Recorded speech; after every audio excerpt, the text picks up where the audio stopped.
Hello, hello. Welcome, welcome to another TheSoulman stream. Welcome, welcome. Let me get the posts out of the way real quick. Like, this literally happened. So I made a tweet yesterday, which, hold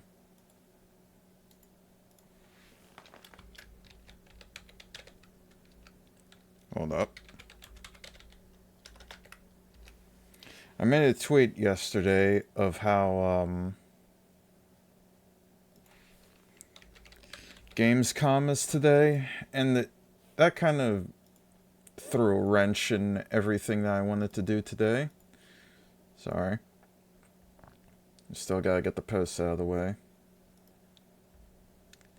But yeah. Gonna be checking out Gamescom. And then afterwards, we're gonna play the new Shantae game. I don't know what to expect from Gamescom. Honestly, don't know. But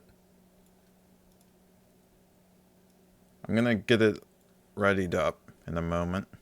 Give me 1 second.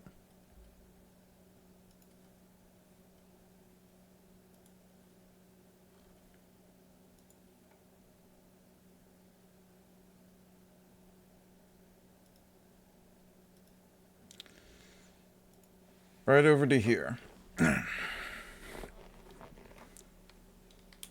gonna be watching it from the YouTube channel. Mostly because the YouTube channel has a better resolution for this kind of thing.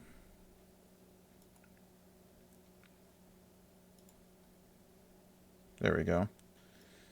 I gotta fix out background stuff and all that.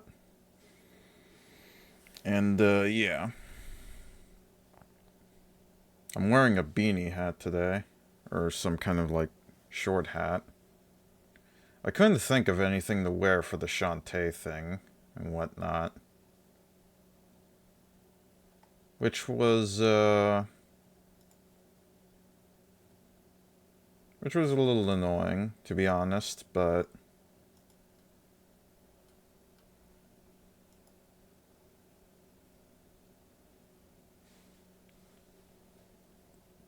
yeah, most of this was happening all night. Of me trying to think of what to do. Like, I wanted to just spend the day playing Shantae, but the moment I heard that Jeffrey was literally gonna post his Gamescom around the same time as me, I tried to fix everything as best as I could. And whatnot. I don't know what to expect. Like, I do expect these games from what I've heard, but I don't know what else to expect, so I figured just checking it out and seeing how well it'll do. Yeah, get rid of the chat. Or that chat.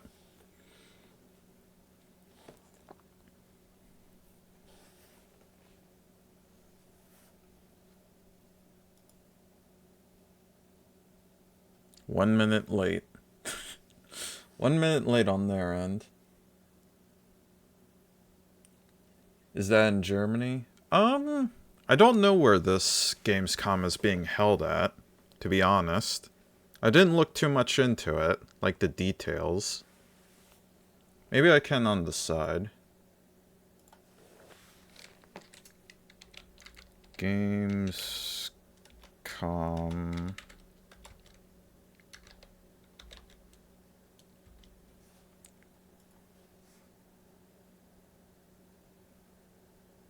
Collingen, Germany.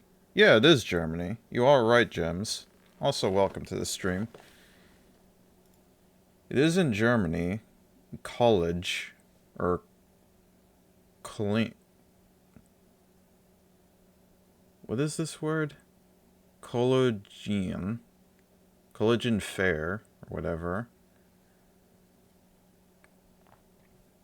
Somewhere around that area. You just like Germany too much. I do have a bit of Germany in me. I will say that. Mostly from my mother's side. But the soul mom's side. But I hope to visit Europe one day. I do know that my soul brother goes on trips to all different types of places. Same with my soul dad.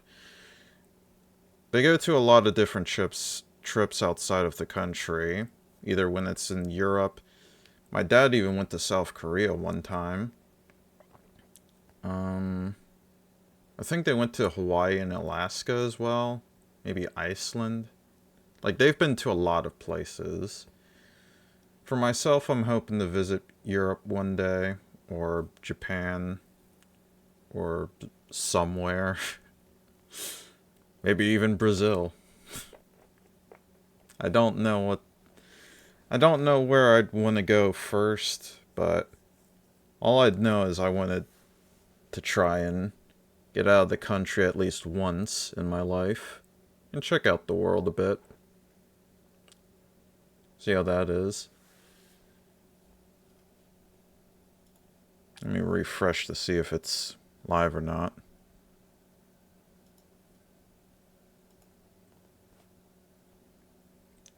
You mean Colin? Am I pronouncing that right? Colin?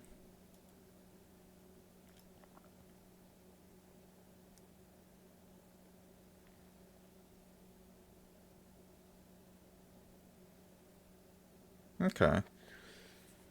Yeah. Maybe one day. I still need to get my passport set up and all that, which from what I've heard takes months. I still haven't been able to go somewhere to get that started. So, I need to get that readied up as well. Because I know my brother could take me out at some point. But it really just depends on where his work goes to and where I have to follow to. Oh, you're from Belgium? Oh, nice.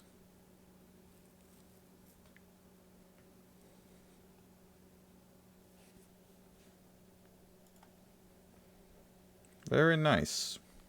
Love Germany. Very nice.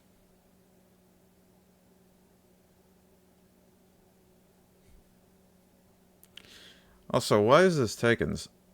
Hold up. Let me check something real quick. Because they seem to be a little late.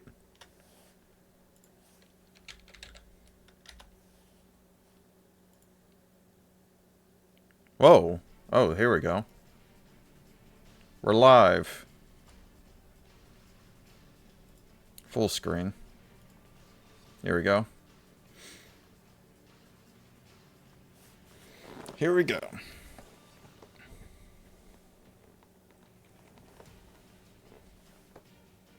$2 p.m.? Oh, are you kidding me? Another hour. Are you serious? Well, there is a pre-show, so maybe we could watch that. Let me fix the volume, because this is loud. There we go.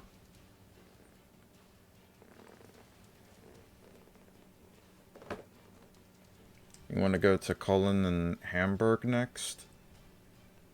Well, I hope you do at some point. It sounds like a fun trip.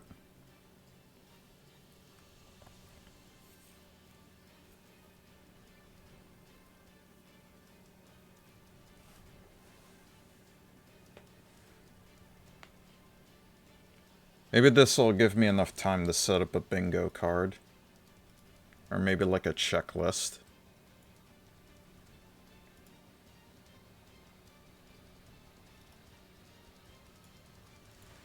Alright. Gamescom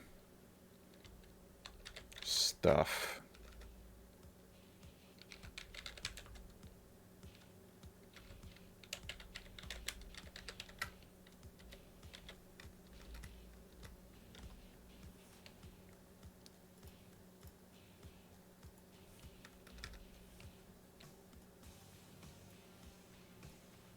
I'm making it over by here.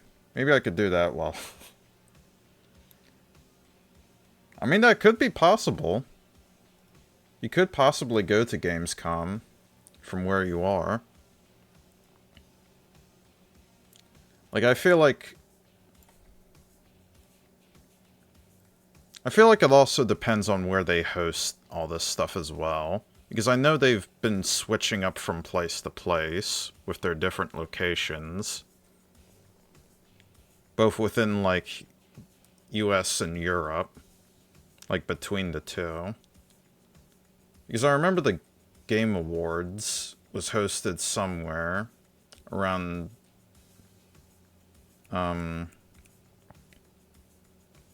around the, southwest of US of America. And the Summer Games Fest was around, like, Europe. I think around London, from what I remember. I could be wrong. But it could be possible for you to go there, Gems. Hopefully they're not asking a high price for tickets. Alright.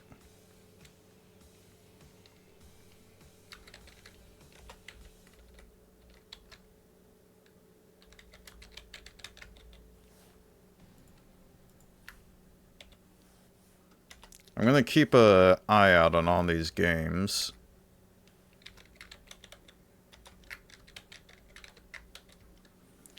But...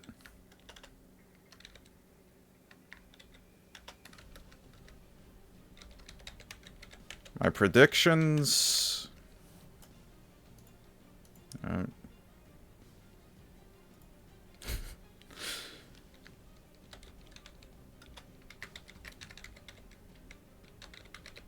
no Silk Song. Maybe as a bait.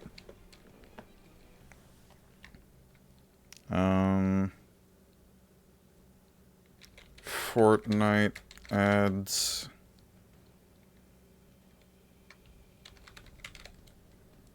Anime shit. What else? I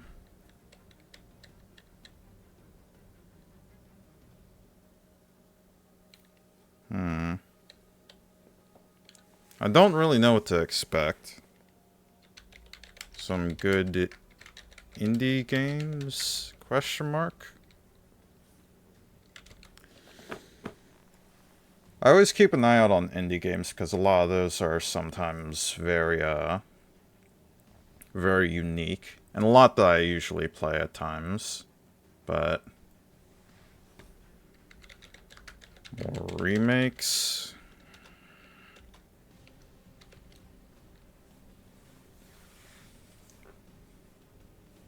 yeah, indie games are good. Mostly because they take a long time to make. Like, don't get me wrong, they take a long time to make from what I've seen. But there are a lot of good indie games that can sometimes be shown and all that. That sometimes piques my interest, so... I don't know if there's going to be any within there. I honestly wish I checked out the Day of the Devs kind of thing and all that. Because that was around Summer Games Fest. And I didn't really have the time to check that out because it was so late during that time. Which was unfortunate. I would have had to watch like the whole section within video or something like that. Like trying to keep up with these kinds of stuff live is a bit rough for me. But I try my best.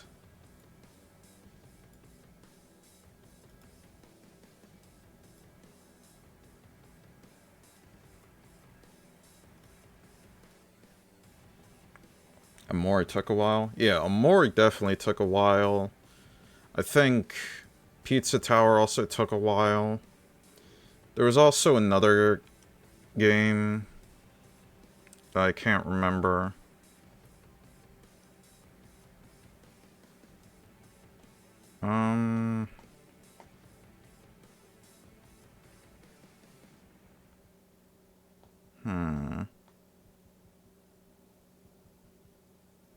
Like, there was one that took a very long time, but I can't remember the name of it from the top of my head. But it took, like, roughly, like, 8 to 10 years to make, or something. I don't know.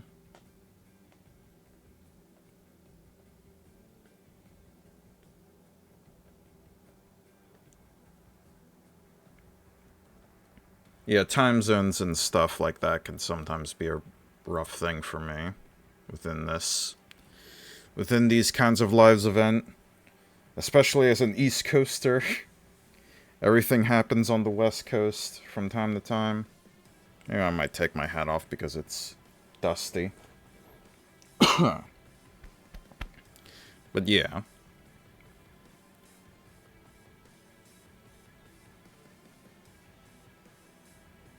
I need to get these hats washed and all this other stuff.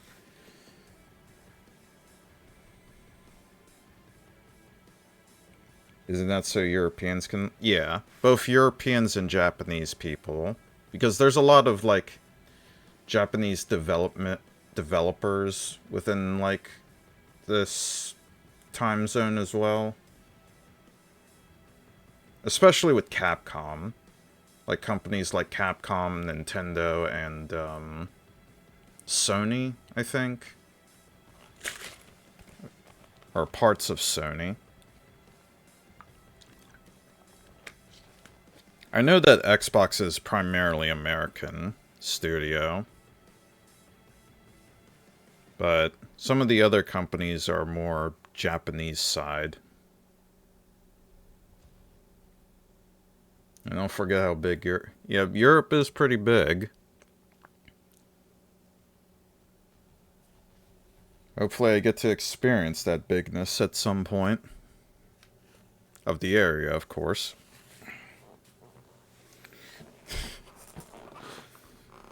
What else should I add to here for predictions?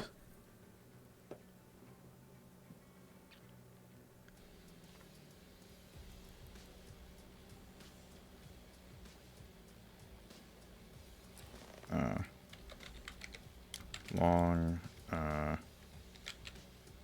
rants about outside gaming stuff. Maybe that could be a good one. Because sometimes this does happen within these shows.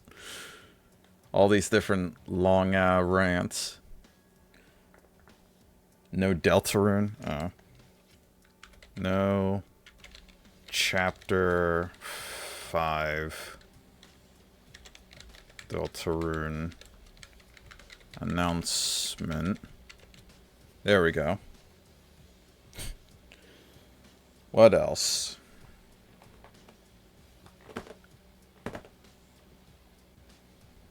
What else?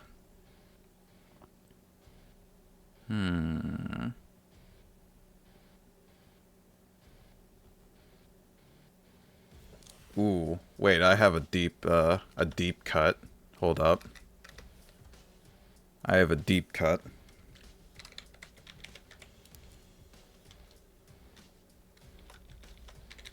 Jeffy.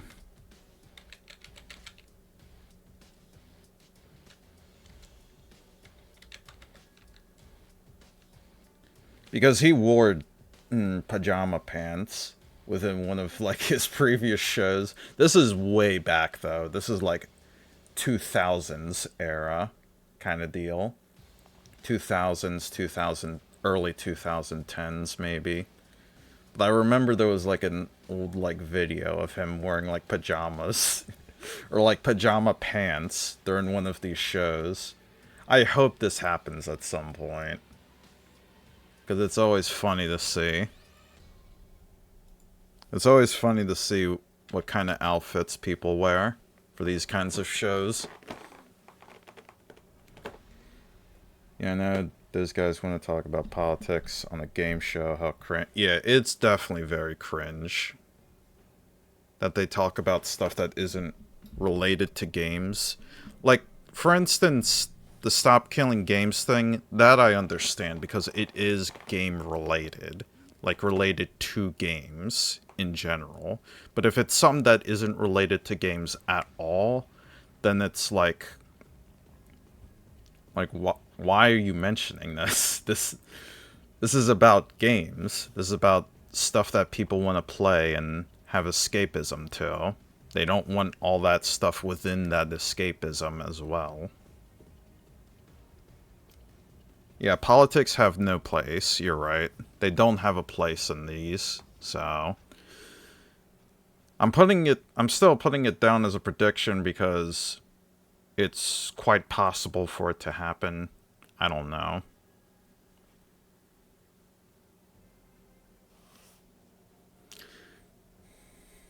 Yeah, probably. Is this sound okay? Like, can you hear it? Like, I know the music is, playing in the background for this, but are you able to hear this compared to my voice? Or should I turn it down?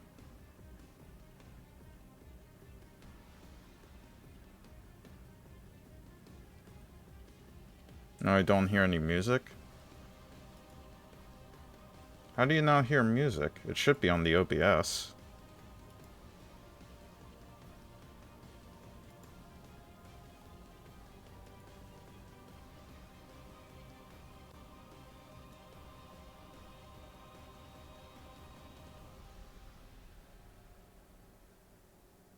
No, it's not that loud. Oh, okay. Okay.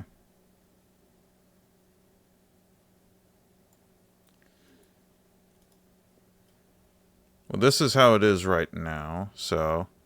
if it becomes loud or you can't hear it, I'll try and turn it up.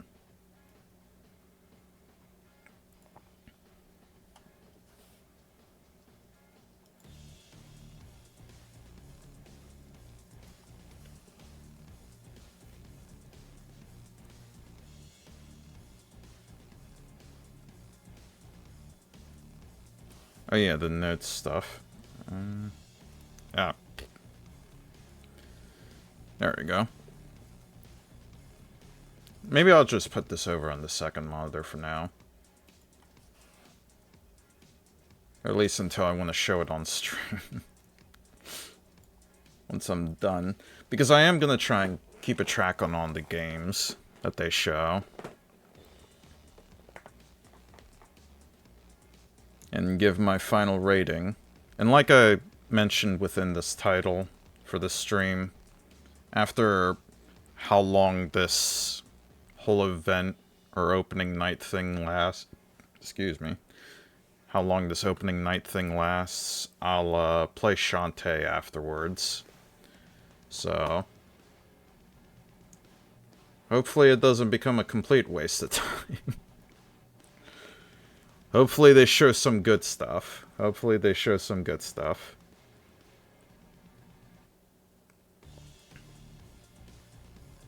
While I'm waiting, though, I'm gonna get another drink. Real quick. I'll be right back, but I'll keep this on. Should take a few seconds.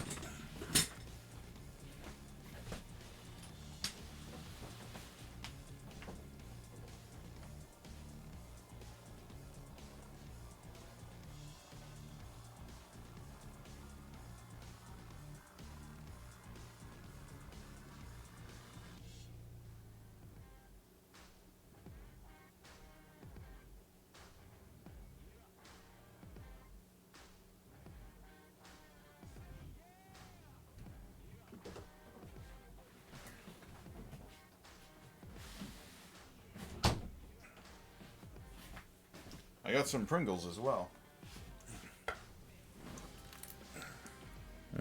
Set this up here. Set this up to here. There we go. I got some Pringles in case I get a little hungry.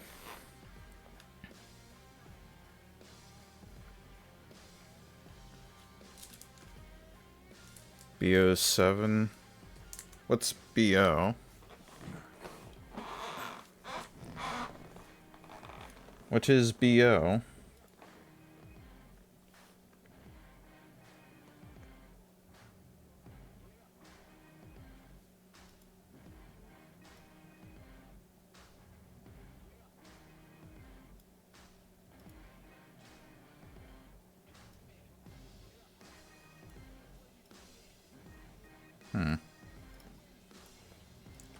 Let me set up some other predictions.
Alright. I think that's a good final projections for this stuff.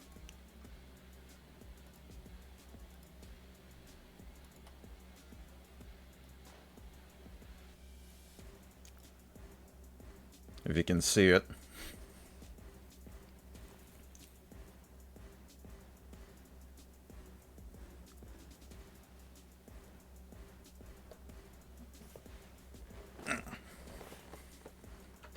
I also got a new button as well, recently.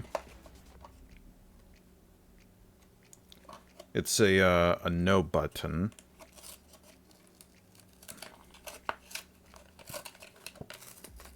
Hold on, let me get it open. But this is what it looks like. I need to get a yes button at some point. It's mostly just side stuff to put for the streams and all that. Does it have instructions? Yeah. I might have to save this then.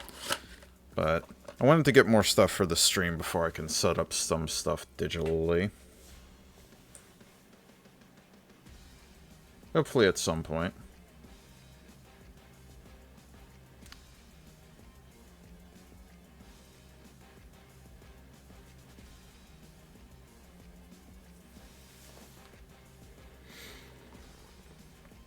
This is taking a long while, though. I'm not gonna lie.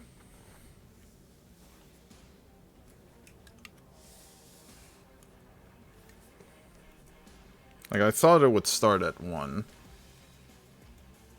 Like, I honestly thought it would start at 1, but I guess it was 2 p.m.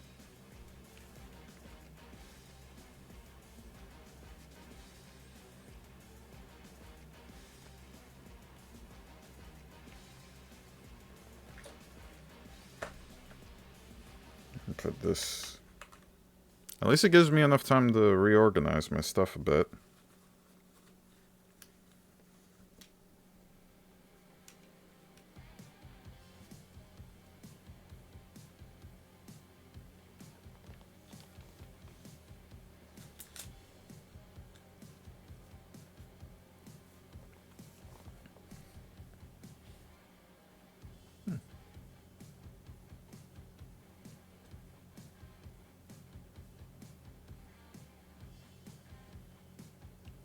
Well, what is BO7, though?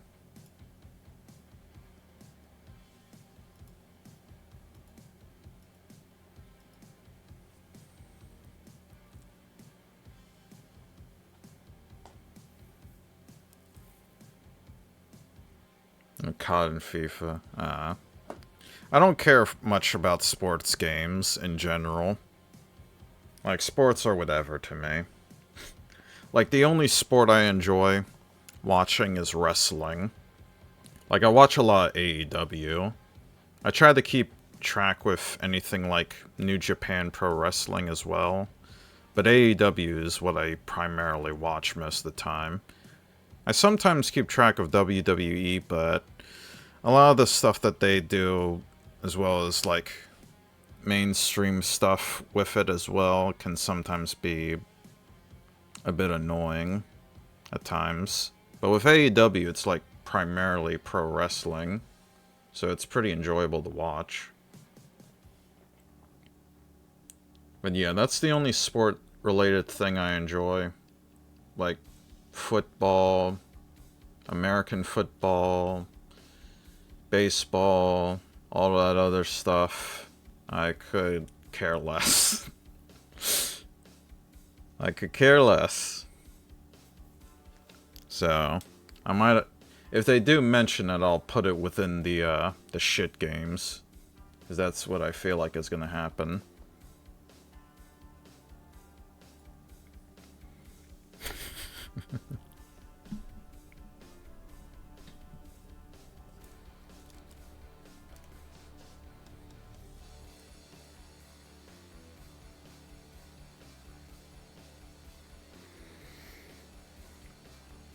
I wonder how all this is gonna go well with the VODs.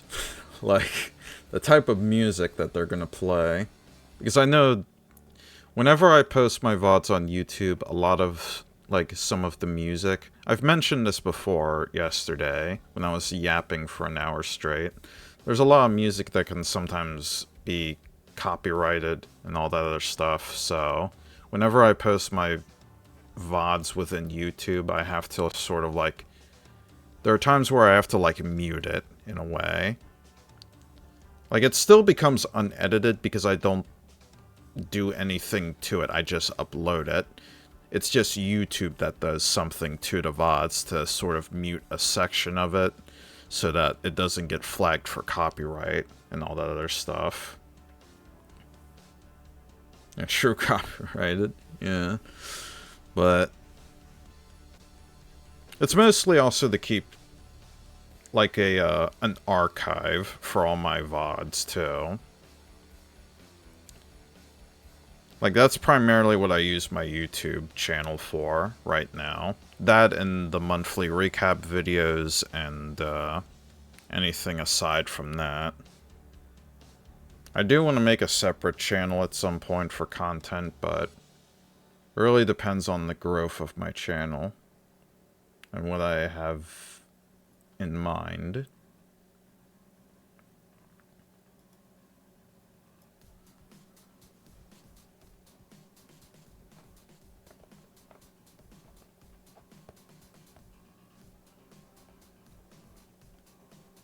Actually, let me put that as a prediction, now that I think about it. Old songs that only people who lived through 80s and maybe 90s would hear to remember. Sometimes they play old-ass songs for their trailers, so maybe that's a prediction I can add as well.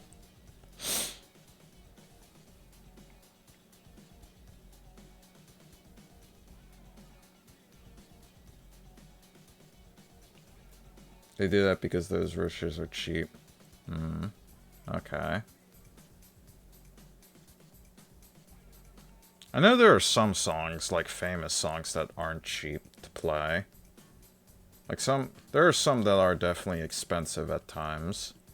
Like, especially from what I've seen in, like, the wrestling scene. Whenever there would be, like, certain wrestlers that would have, like, a theme song related to something fancy or something famous. Like, whenever it's, like, orchestra or, like, world-renowned. Because I remember back in, All In London for AEW, their second All In London, Bryan Danielson had to play, like, a final countdown song, which cost a lot of money from what I've heard, like millions of dollars. So getting the rights for that, especially for one of his final matches, was very costly.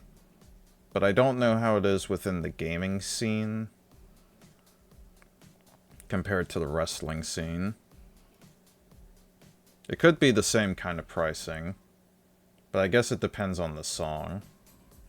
And the royalties with that as well. Yeah. Like you said, James, it does depend on the popularity. It does depend.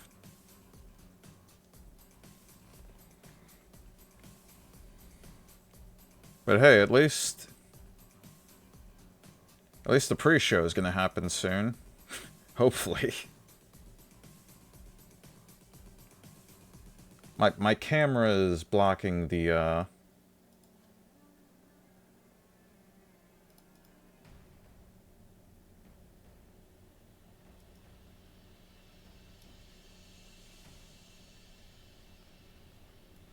and my stream's lagging a little bit. Sorry.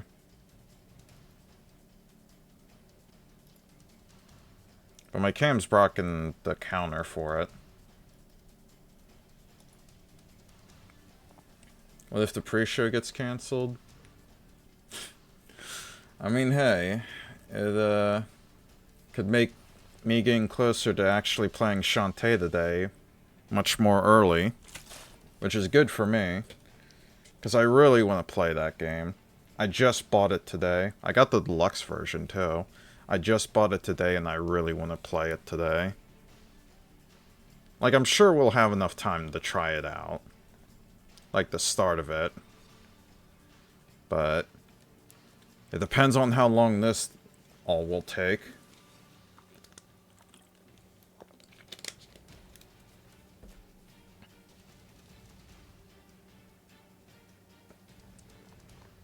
Because like I said, all of this happened overnight. From me realizing that Gamescom was happening. Like, it caught me by complete surprise. And of course it would be on the same day as the release of Shantae's game. Like, what is with my luck? Sometimes I'm lucky, sometimes I'm unlucky. With all this different types of scheduling stuff.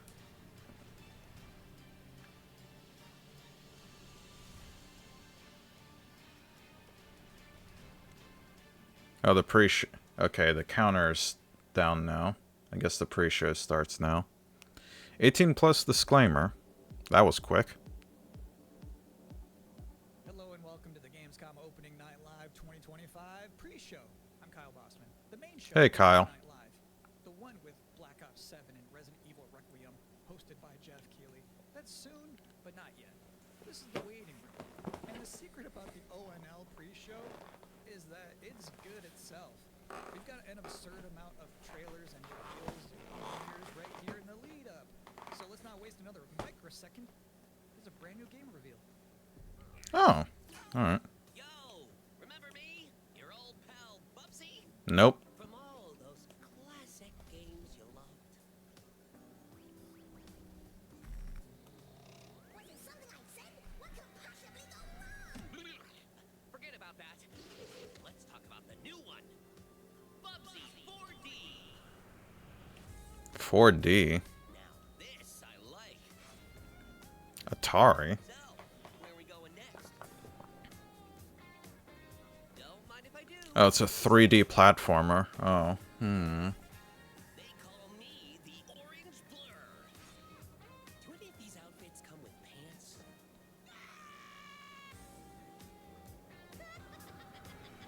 You know I've only got one brain cell, right? And it's working overtime on this baby. Okay. Sorry, I didn't even know they were still around. Let me put that down. I ever played on my PlayStation 29 years ago was Bubsy 3D. If you told me back then that one day I would be introducing Bubsy 4D There we go. to the world, Why is it called 4D? I don't know. sounds about right. It's probably just a joke thing. This pre-show poppin'. Here's another brand new game announcement. Maybe it's for, four-dimensional beings. That's probably why it's called Bubsy 4D. What is this, Star Wars or Star Trek?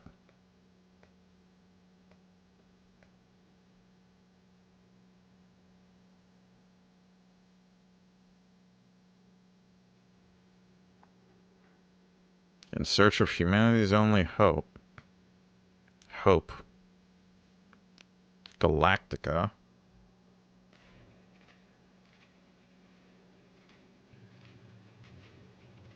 Hmm.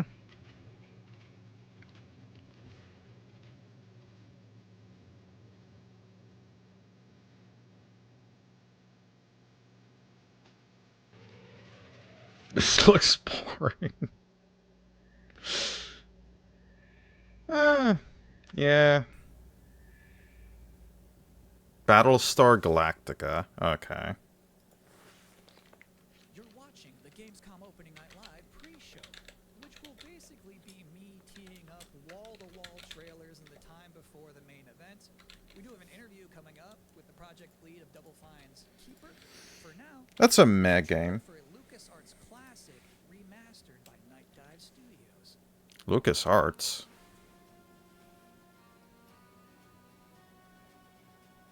Night Dive.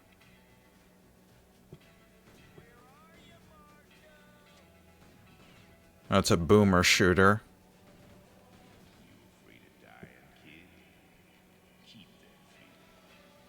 Yeah, Abraham Lincoln. What the heck?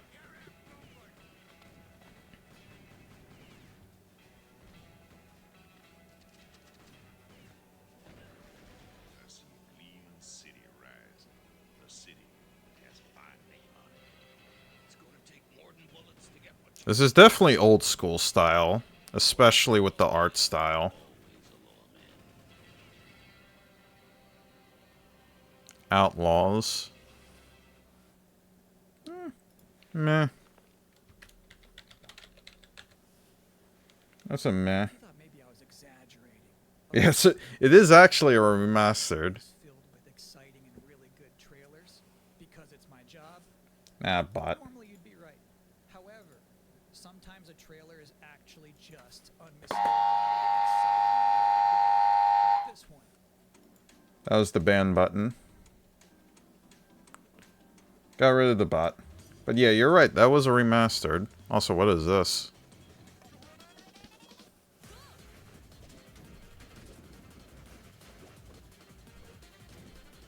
Train skating?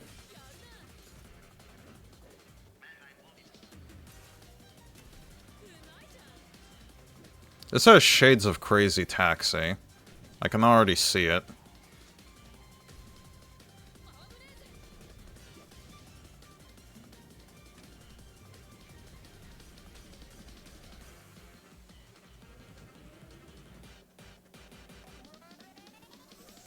It is anime shit, so...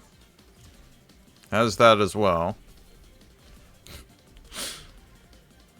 Like, I don't mind anime games at times, but... Dish... This year's Xbox what? Showcase, Double Fine announced How do you pronounce that? new games in Psychonauts 2. Dinshaku? Joining us tonight in a recently I'll just call it recorded that. interview is the game's project lead. Anime Train Simulator? Yeah. Thanks for having me. I'm so excited to have you here. So you showed a first look at gameplay of Keeper. The game itself is about Oh yeah, I saw this trailer. as well, right? This duo. And I'm curious about whether that was conceptualized first as like imagery, like it sounds like a cool idea, or if that was conceptualized first from like a gameplay standpoint. I always think about the total experience more than I saw this at... or...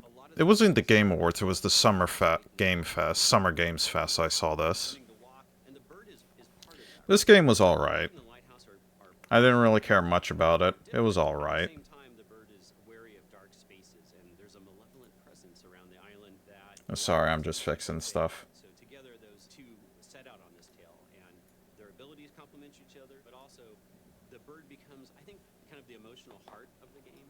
You have an extensive background as an art director, right? I think that's apparent when anybody just looks at Keeper. The art style of this game is good, though. I will mention that. I don't know if I'll be able to play it, but One of the ones that really it does look unique. Dark Crystal. I saw it as a kid, and it was really inspiring to me. Oh, the Dark... okay, that's definitely a deep cut as well. World that I hadn't seen before, The Dark Crystal. but also a bit tragic. As well as Labyrinth, too. Labyrinth was a really good movie. Bird and the lighthouse have names?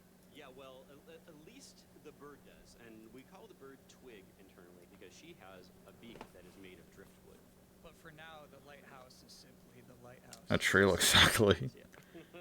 I think it's intended to be ugly. Here in the pre-show, when will people be able to play Keeper? Because if he said that it has shades of Dark Crystal as his inspiration, Get in there and experience then strange, beautiful world. it makes sense. It makes sense. Like, if you haven't seen Dark Crystal, then And if you thought this pre-show could you probably would have to, you would have to check it out. It's an experience. You'll go in not knowing anything, and you'll leave it without knowing anything either. And Masters of the Universe.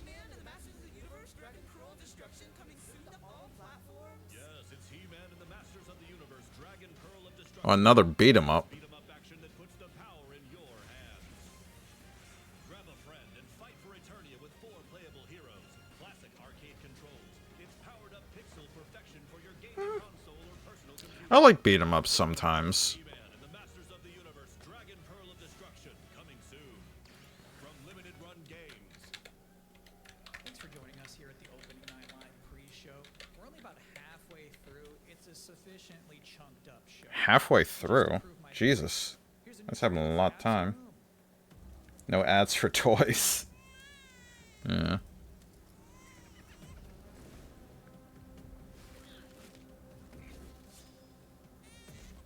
Is this Hyperbreaker?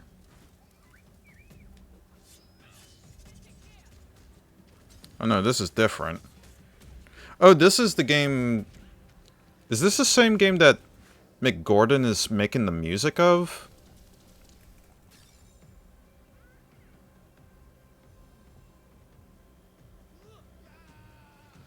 If you don't know who Mick Gordon is, he's the composer for soundtracks that he made with Killer Instinct 2015, as well as... Yeah, it is. It is the same game. Okay. October 9th. That's a release date reveal. And I think Frog Mage reveal too. That was cool. Solution. Moment, maybe grab a water and some snacks. Like, Mick Gordon is goated with his soundtracks, so... Long gone. I'll definitely consider it. Oof. Well, he's dead. I'll definitely consider Absolution.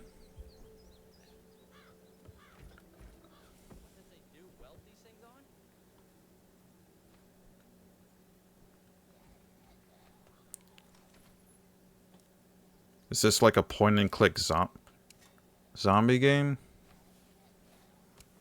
Like Zombioid?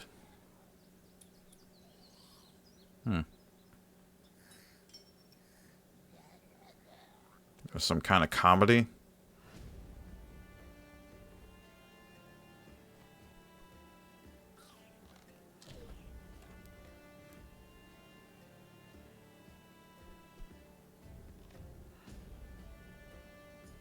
Cover the past.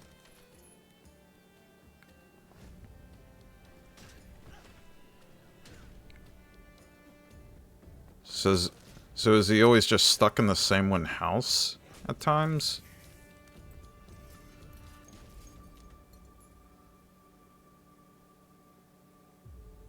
Long gone. Meh.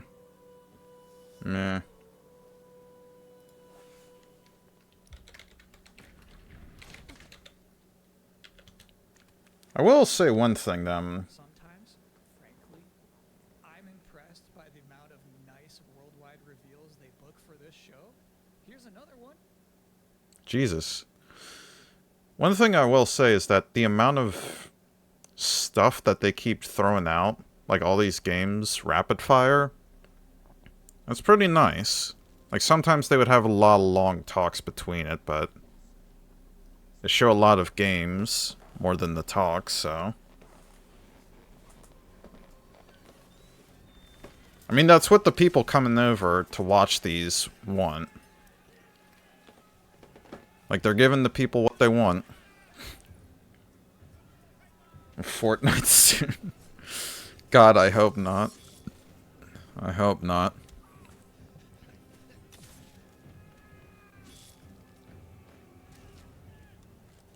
The British are invading something. I'm assuming British. Maybe it's something different.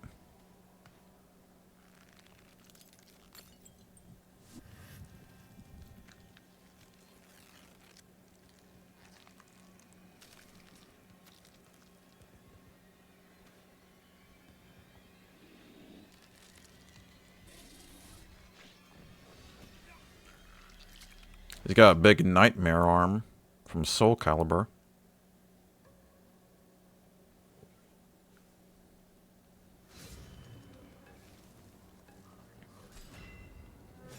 First person?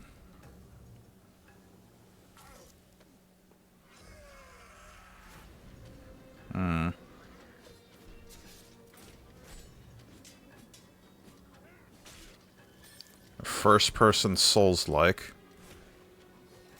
Can automatically tell.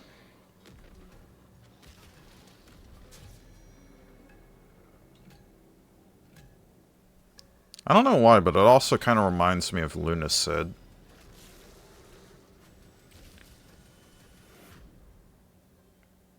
Valor Immortis. Meh. So it's my sworn duty as pre-show host to make people excited about Gamescom opening night. Valor Thing is, you can't just tell Immortis. you can't just say y'all excited and expect Mortis. you have to give them a reason to be excited. I hope it's not Kingdom Come Combat. The top 10 reasons to be excited Hopefully. for Gamescom Opening Night Live 2025. Number 10, hearing people make noise when someone asks if they're excited. Number 9, a new trailer from The Outer Worlds 2. Or Outer Wilds. The emotional adventure of seeing a new game for the first time and not knowing if it's free to play or not until the end of the trailer. It's anyone's guess these days. Number 7, Ninja Gaiden 4 is showing up, and every time there's an Azuna drop, someone in the audience always goes, "Yeah!" Number 6, Of course. knowing there's no Silk Song, understanding there's no Silk Song, but still thinking, what if there's Silk Song? Number 5, Ghost of Yote is in this? PlayStation just had a 19-minute Whatever. gameplay blowout. You have to wonder what they've been saving for. I feel like they're gonna tease Silk Song. Is that Wolf gonna do something crazy? Number 4, Like, the amount of, like, F going full mentioning of it recently. There was also... game designers develop their public speaking skills in real time. Number 2, Okay, that's a good one. worldwide reveal of Call of Duty Black Ops 7. Boo. Might be sick. Didn't that already happen a couple of months ago? No. That was the teaser. But yeah, there was an Xbox game show where it showed, like, a teaser of Silk Song. About Gamescom opening night So, live 2025, it could be possible. Evil Requiem. So they just announced this at Summer Game Fest, and then they said, "See you at Ghost of Gamescom." Yota. Well, look I at never played the first Ghost of Sushi, or whatever it's called. in a matter of But I've heard good things about it. show. But how about a new look at Planet Yeah, no one cares about Call of Duty. Ugh. Like, if it's still run by Xbox, then, it's gonna get ruined by AI. That's for sure. State has honored me with the supervision of your well-being. Get you back up to speed before our lives are on the line.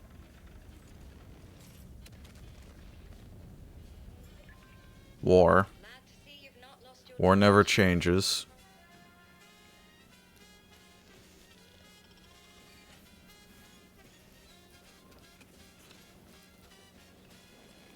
This looks interesting, though. multiple Somewhat. vessels approach. They wish to eliminate this facility. It has shades of Iron Lung, from what I can view. Oof. The days fly by when you love what you do.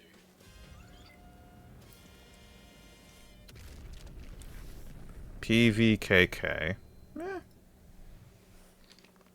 Welcome again to the Gamescom EVKK. Opening Night Live pre-show. If you're just joining us, there's still plenty of time to enjoy some bonus video game trailers Sushi. before the big show begins. Lol. Anyone? Ooh, Apollo 18. Freaky. Or Prey. Prey is also a good space game. What is this? At least from what I've heard. I've never played it. I've definitely watched Apollo 18, though. The movie. It was alright. It had some good spooks to it.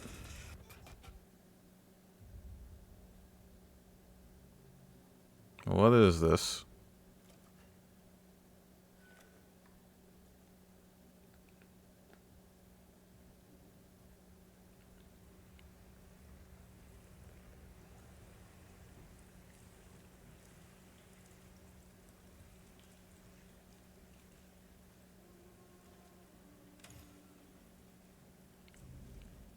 Is this Resident Evil in space or something? Again, I've never played Resident Evil either. But I've definitely observed a lot of games, even if I've never been able to play them. Hopefully I can play them in the future. Routine. Doesn't show much, but it's alright.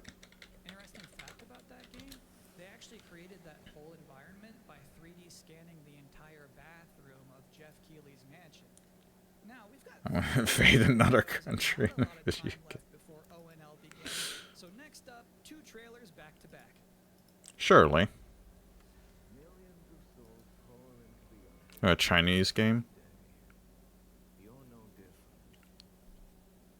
My lord, he's here. I bid you walk the world once more. Shanghai. Okay, yeah, it's definitely a Chinese development game. Shall gather the sword. I heard a lot of good things about Wukong, though. I've watched over this city for ages. Every name roll of death. It's definitely something I'll have to try and play at some point in the future. Wukong. Black Myth. Judge my fate. However, this, meh.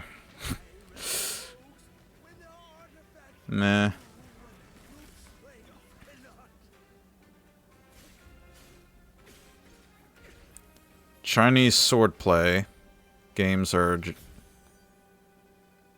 sometimes whatever with me. Because I don't understand anything. I don't understand anything related to what it shows.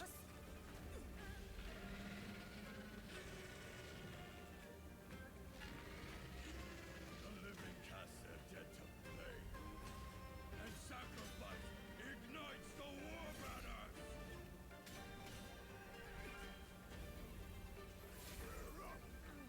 Here we go again.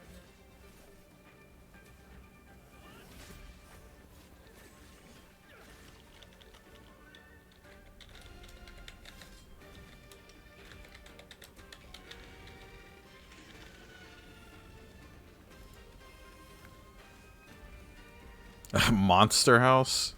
There's a Chinese Monster House? The heck?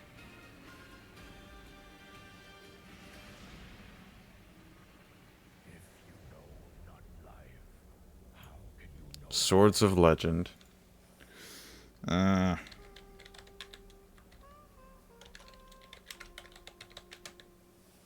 Whatever.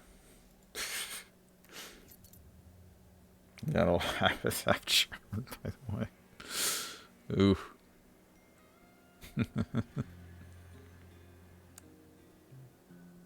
What is this? A trucker game? Or something?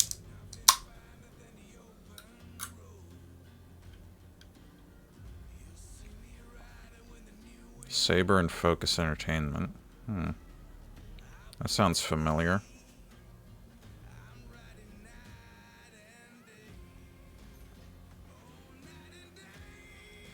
Oh, this is literally... Is this a literal truck simulator?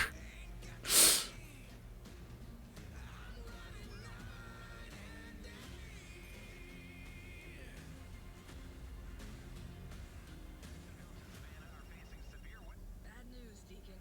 Storm's almost on top of you. I got eyes on it. You can still turn around, you know. Pineview won't hold out. XTC Logistics. They said you were coming.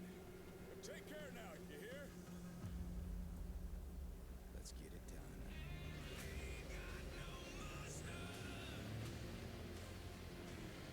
Ain't got no mustard. What? Road Kings. Yeah, that's a truck simulator, so... Road Kings. I changed... To catch your change this. Not the last Just the cue show for so far. this pre-show. I've got one more trailer for you. A brand new reveal for Sonic Racing Crossworlds. Sonic Racing, huh? Of course. Pac-Man? Yeah.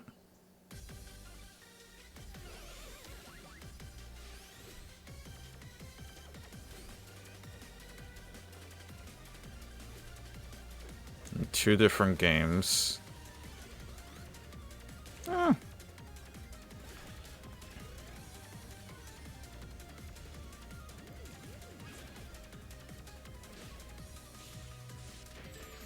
You can play. Oh my god.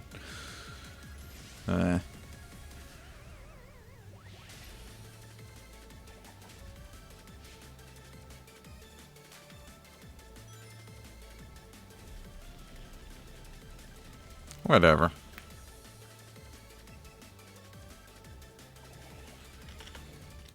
And that concludes another 10 out of 10 pre-show. Up next, Black Ops 7, Ghost of Yotei, Silent Hill F, Resident Evil Requiem, even more apparently. It is time for Gamescom Opening Night Live. It's DLC though, yeah. It's whatever.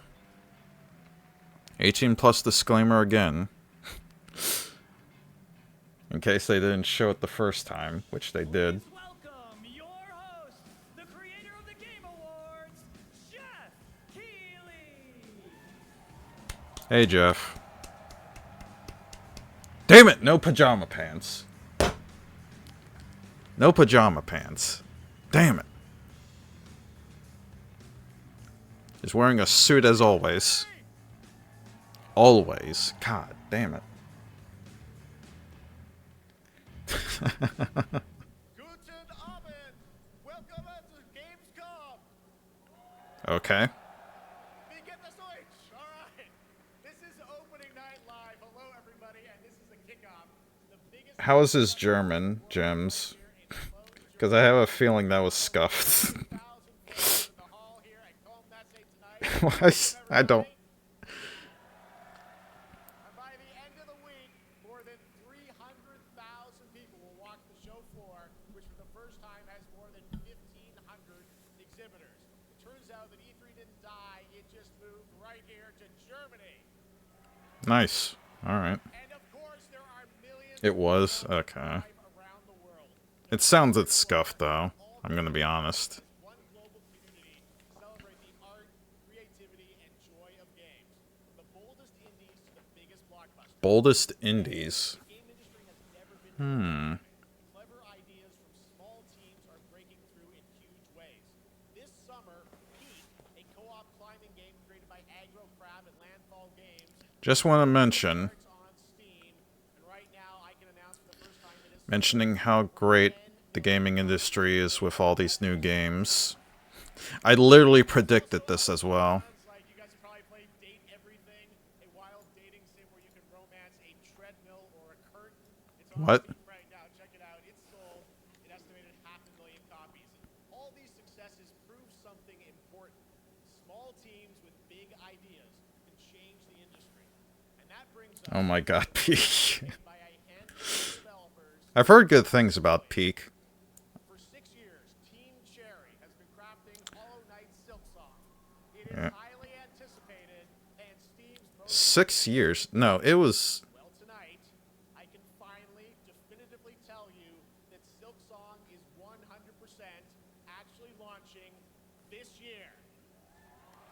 And behind me, you're seeing Really? brand new Silksong gameplay, the first extended look since the last trailer in 2022. And starting tomorrow, you guys here at Gamescom can play a demo at the Nintendo and Xbox booths. There you go. Silksong is real. I know it's real, it's just they've been development hell, from what I've heard. Today, Team Cherry is going to be sharing some news as part of a YouTube premiere on their channel, so make sure to check But it was longer than 6 years. It was not... First look at this holiday's biggest Like, game, Hollow Knight Call of was Duty back in, Modern like, Warfare what, 7, 2016 plus maybe or something like that? to This game was in much longer development afterwards. It had to be. I guess he was just mentioning, like, the first, like, reveal of it and stuff like that.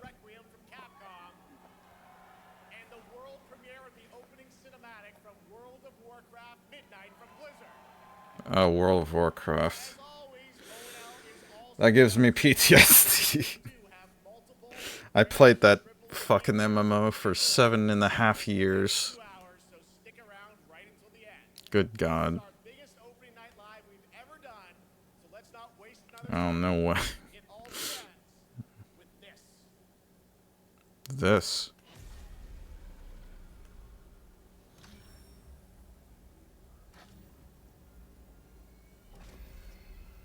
It brings me such satisfaction to see you here. A witness to my work. It's pixelating.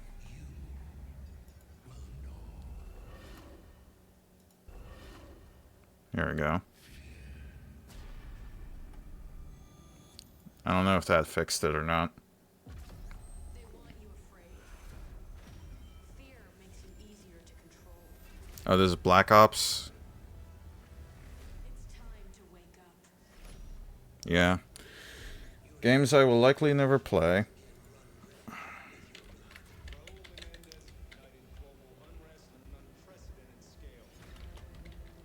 Menendez is a terrorist. We're bringing peace and security. Whatever. Stop looking backwards, Dave. What matters is what we do next.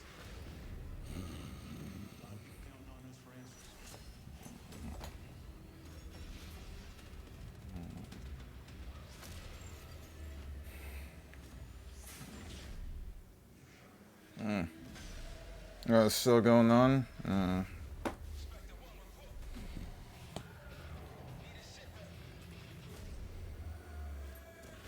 Me, me, me, me, me, me, me. Me, me, me, me, me, me, me, me, me. There's an 80s or 90s song.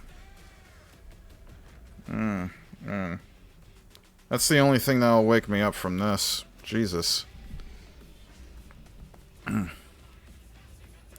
What the fuck, Nico? From One Shot? Was that on the board? What the heck? Master of Puppets from, No, it wasn't Metallica, it was some other band. I can't believe I forgot. What was it? Was it Metallica? Hold up.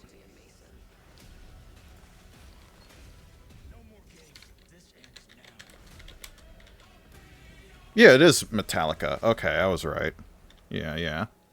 For a moment, I thought I forgot for a second. That was weird.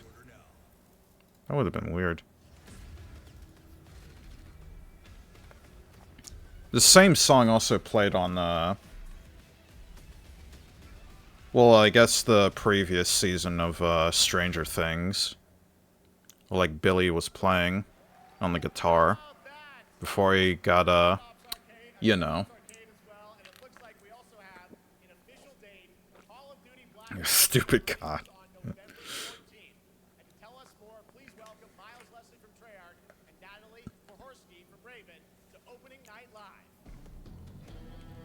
Show us the AI-generated stuff, though. You guys showed that within your previous Call of Duty game. Or is that with this game? Like, I guess for, like, the shooter, first-person shooters, it's probably a hype thing. Like, if they have a good game to enjoy for first-person shooters, I'm happy for them, but for myself, it's just whatever. It is whatever.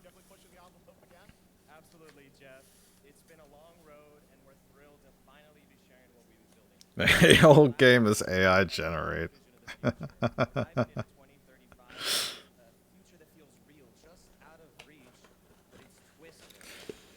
I have a feeling that might be the case in the future. Especially if it's live service. Like live service games within Xbox as a company. That's potentially going to be the case. Yeah, so we're pulling threads from Black Ops 2 and Black Ops 6. But don't worry, don't get it twisted. This is a beast of its own Black Ops 7. We're stepping into a world Just going to eat some Pringles during this. Because this is just gibberish to me.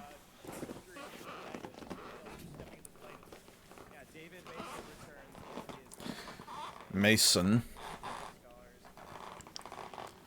The numbers, Mason, what do they mean? Every mission, every move is We're also introducing the Guild. Important to mention. A global tech force Microsoft loves AI so much? Yeah. against this threat. Microsoft is a software company, not a gaming company, so whatever it consumes within the gaming industry is sometimes doomed to fail within Xbox nowadays. What kind of future are we building, and who gets to decide? All right, so some deep thoughts there. So yeah, tell us about how does this story stand apart this time? It's the characters. So the story is about identity, memory, Yeah. It's pretty much an AI company at this point, which sucks. has a reason to be there, and each one brings something unique to the table. And we've also got our But I do hope things get better. which is more than just a backdrop. Like, I still hope things get better within Xbox. Because they definitely have a lot of good games. Gears of War, All right, well, one thing we want to talk about is Ashra's Wrath, co-op campaign for this one. That's right. From and there was one other Xbox type of game. solo or up to 4 players. I know people are probably going to say Halo, but that franchise is practically 6 feet under dead. Like, at that point, it's just practically dead, but... Oh, Killer Instinct. Yeah, Killer Instinct also, I hope. I hope to God they make a new one. Wow, so wild story, co-op campaign. You are It's like a drug to... Yeah. Yes, we are. Black Ops 7 is all about innovation across the entire game. Not just in gameplay, but in how we tell stories Innovation, you say? and how we build worlds. And this is just the beginning. Innovation. At Call of Duty Next, including multiplayer. Her brows were twitching too. I literally saw her brows twitching for a second. Like I have a feeling that was like a call sign. Like something bad's gonna happen. thanks so much, guys. And now here's a behind-the-scenes look for the rest. Call of Duty development team. Whatever. Black Ops 7 brings an all-new way to play the Call of Duty campaign. This time, you're not going in alone. You have the option this year to play solo or up to 4-player co-op start to finish. You can bring your friends, you can make some new ones, and there's a whole bunch of adventure even after the story. For solo players, we really make sure that they can engage in the campaign the way they want to and feel like they're truly playing a Black Ops story. What's going to be fun is having each player in your squad gravitate towards their own play style and then really playing it off of each other. We've crafted this as an inherently social mode that features the amazing linear Call of Duty missions that our community loves. Surely. Is at the core of the Black Ops 7 Whenever story's related, I'm always intensity combat, stealth-driven skeptical. and deeply psychological sequences that challenge your Because Call of Duty's story has not been good since Call of Duty throughout, but the 3 or whatever. far beyond its borders, both geographically Or not Call of Duty 3. I'm thinking of like Black Ops 3. And full of opportunities to explore, experiment, and But experience the story in new I always try to keep track of different types of games stories. we're unleashing something bold. As someone who's like character creating and story making. Campaign to the test. Like I always absorb ideas in my head as well as trying to enjoy the others. The rules of what you thought a campaign could be. Each run is a new step in your power journey as you wield personalized abilities and face unexpected challenges. And here, all of Avalon opens up. Gives us a lot of freedom to have some fun with the gameplay mechanics, player movement. Players really can Living human squirrels. This is your chance flying squirrels. I mean, That's just a quick look at what's to come with the campaign. Every mode of this game is built with the intention to deliver the best possible experience to our players. surely. Whether you're a Call of Duty veteran or new blood, there's something for you in Black Ops 7. Game Pass. I saw that on the corner. All right, for much more on Call of Duty Black Ops 7, make sure to watch the full-length Black Ops 7 Direct and tune in. No, I don't think so. Still to come, we'll have news on Fallout Season 2 and the announcement of Ooh, Fallout Season 2. Ooh. Ron Gilbert. I grew up playing his games. I can't wait to show you his next unexpected creation a little bit later. All right, who's ready for our first brand new game announcement of the night? Sure. I did watch Fallout Season 1. It was a good show. It was genuinely a good show. I would recommend it for people who are new to Fallout or old fans of it. Is this loud? Like, I can turn it down if it's too loud. Hi everyone, thank you so much, Jeff. It is so great to be back here at Gamescom and I'll turn it down a little bit. I just had so much fun last Because it was blasting my ears with that music. Today we have an unbelievable show for you tonight. And now without further ado, it's time for our first new game announcement at ONL. World premiere!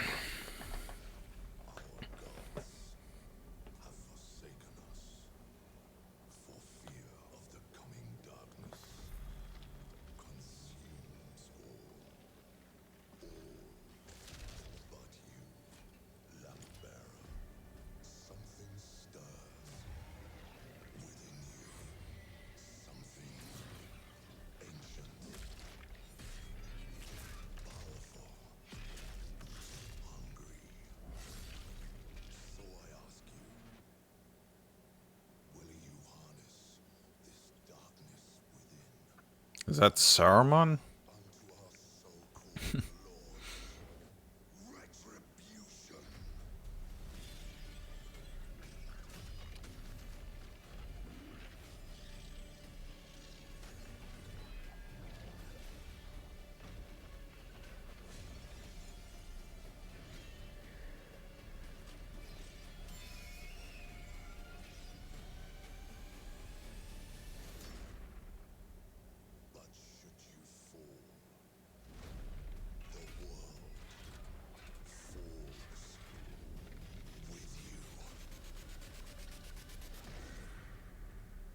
What was she doing to him? That was a bit too close. Close in his personal space.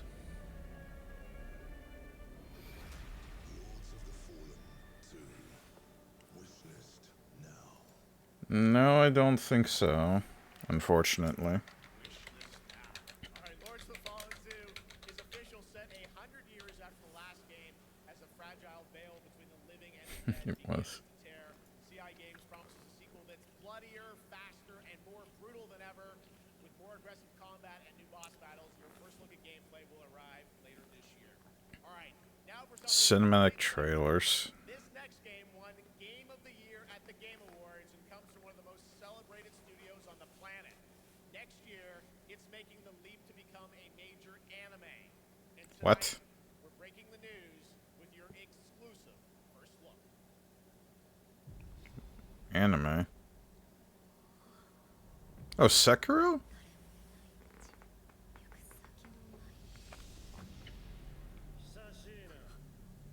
Yeah, it is Sekiro. I've never played FromSoft's games, but I definitely know of them.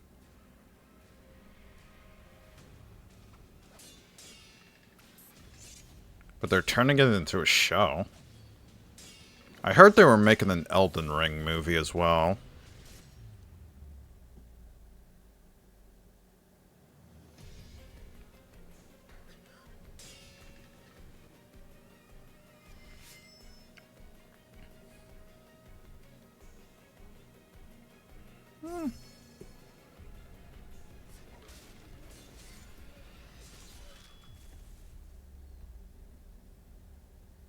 Sekiro, huh? I should probably put that as a category. Awesome. All right.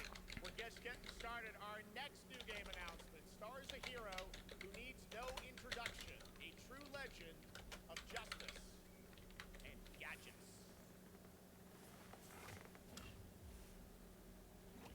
Batman. Lego Batman. Alright. TT Games as well. I've seen that company a long, long time ago. As a kid. I played a lot of these Lego games in the past, but nowadays I'm too old for it. Oh, I wouldn't say I'm too old for it, it's just I'm just not interested enough.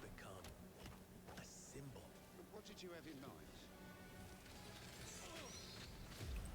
Yeah, Lego games are alright. I do think they're fun. Like, for kids and all that. I do generally think, like, TT Games makes a lot of good Lego games. Like, they definitely put the effort.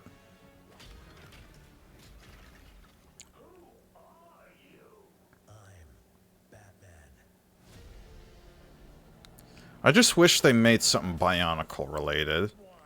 Like, anytime Lego is mentioned at all, it just makes me feel like there has to be something. It makes me hope there's something Bionicle related. But I guess it'll never happen. Since Bionicle is practically the Bloodborne to Sony for the company.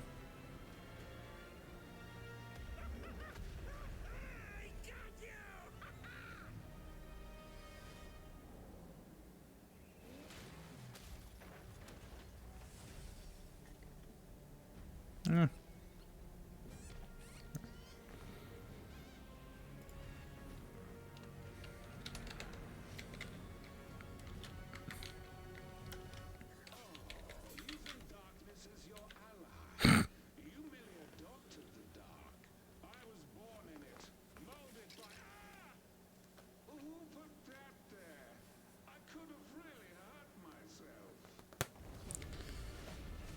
I'm sure Forsen would like that.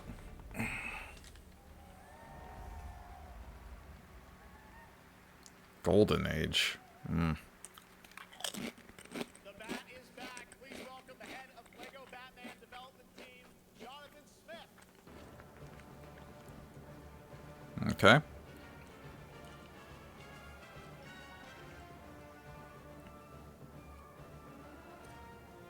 Is he? Welcome to ONL. All right, so after the huge success with Lego Star Wars, you guys are returning to Lego Batman? We are so thrilled to reveal this game tonight for the first time to you all and to the world. And that's at Gamescom, you will be able to play Lego Batman Legacy of the Dark Knight. Pretty amazing. All right, well, there will be a demo on the show floor for everyone. Now, let's break down that trailer because we see so many fan favorite references, to films and things like that. So, what is the story of this game? This is the definitive, essential Batman story. We take you Definitive. on epic journey from origin to legend. You'll train with the League of Shadows. You'll fight crime on the streets of Gotham. And as the years go by, you'll establish your ultimate legacy as the Dark Knight. We've incorporated iconic moments and deep-cut references from decades of Batman movies, TV shows, comics, and Damn, he is very expressional. brought together and brought to life in our unique Lego world. Well, we cannot wait for it. Like, he was expressing a lot during that. The combat, 'cause we've got some real gameplay here. And I gotta say, feels like you're really amping things up here. Like, as someone who does this kind of stuff as well from time to time, To Batman's unique style. So surrounded I've been noticing that with him. powerful attacks, counters, and takedowns, you'll use cool I wonder if he's trying to hype it up a bit more, stun enemies and the backclaw to real or try to make it more interesting for the audience. difficulty levels. Caped Crusader and Dark Knight mode.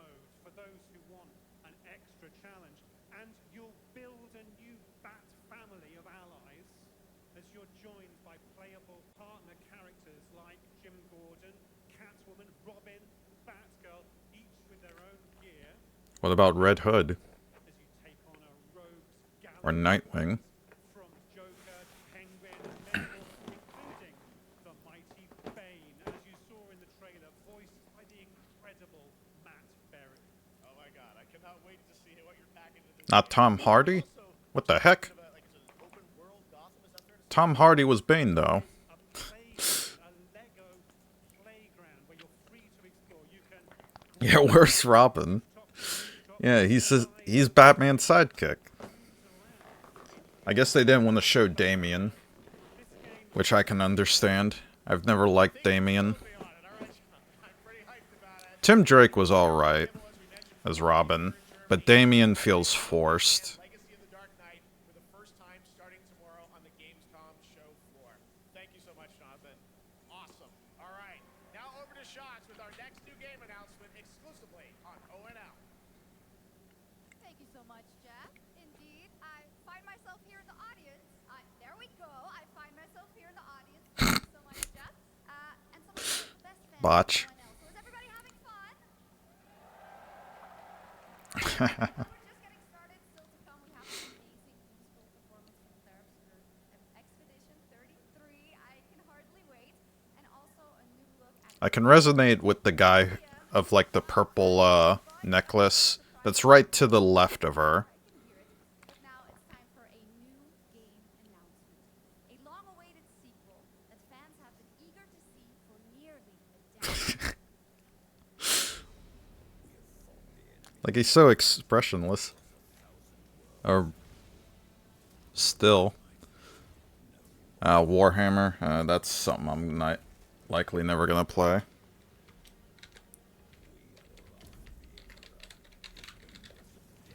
But I like the fantasy of it. Like the story concepts of it. And the designs. Like, Warhammer does definitely look good. And sometimes told good as well. But the games that they have, it doesn't interest me, to be honest. Like, some of it is like RTS, some of it is like first person or third person shooter. But it's sort of like whatever to me in that regard, in terms of the games, but in terms of like the character designs and story, it's good. It's very good. Dawn of War.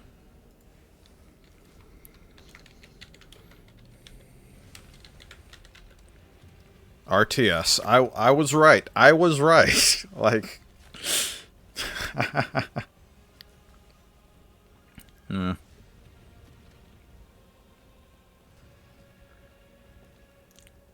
It's just way too expansive. Yeah, it can sometimes be a bit way too expansive. Like, I know it's a tabletop game originally. Like, originally. But it's trying out all these different types of ideas. Both for boomers and new players, but... It's conflicting. Like, I feel like they don't know which one sticks the most, sometimes. Monster Hunter? That's another game I might not ever play.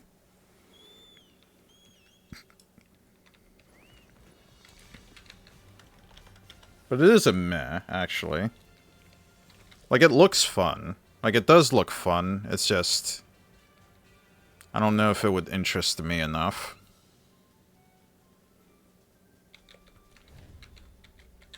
Final Fantasy XIV, another MMO, huh?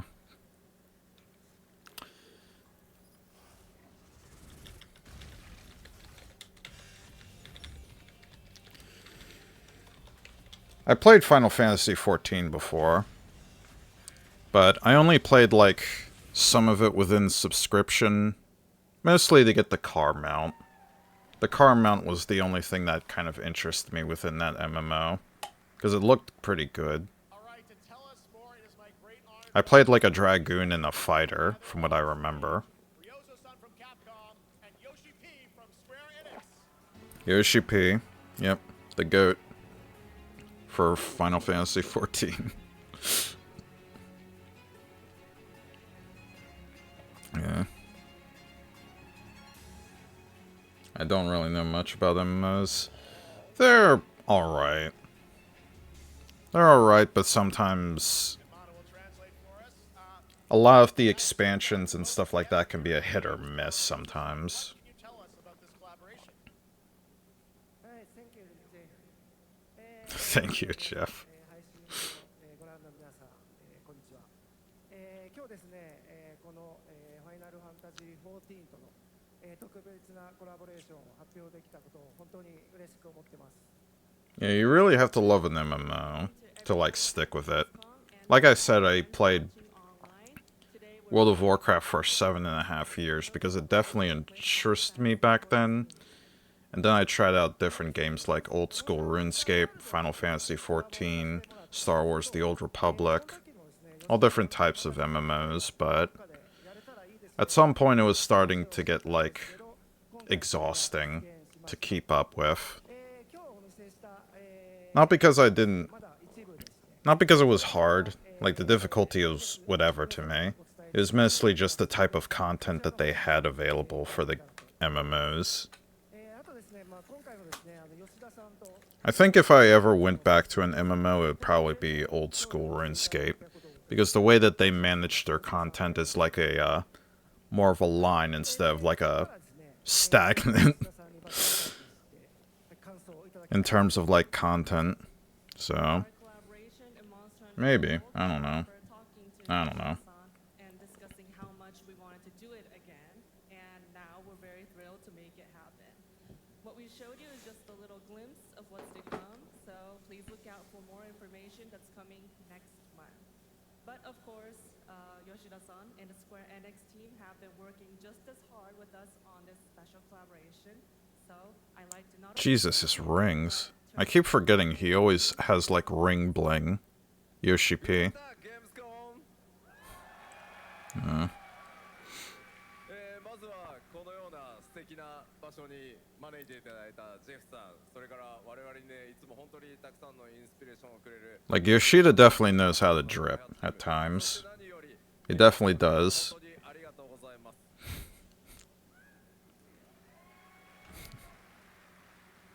Guten Tag, Gamescom.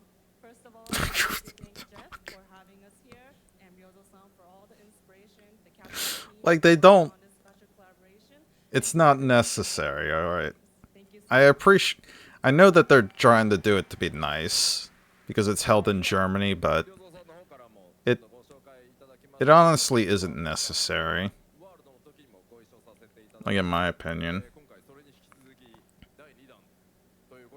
That's Dutch. It's not sure.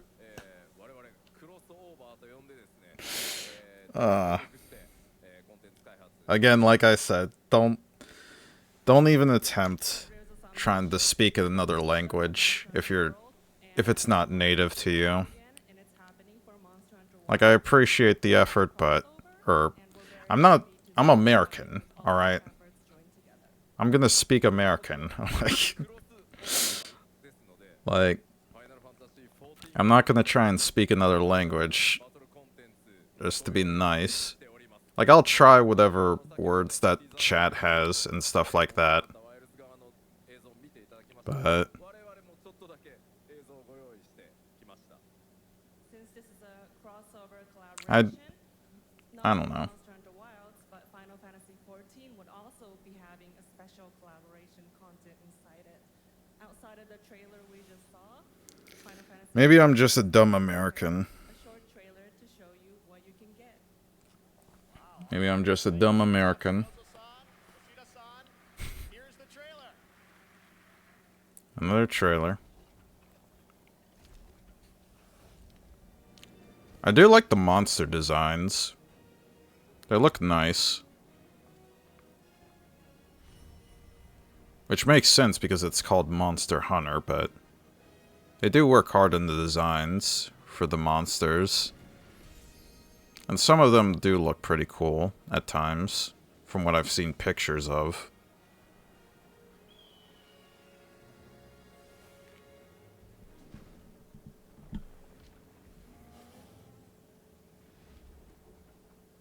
Is this part of the MMO?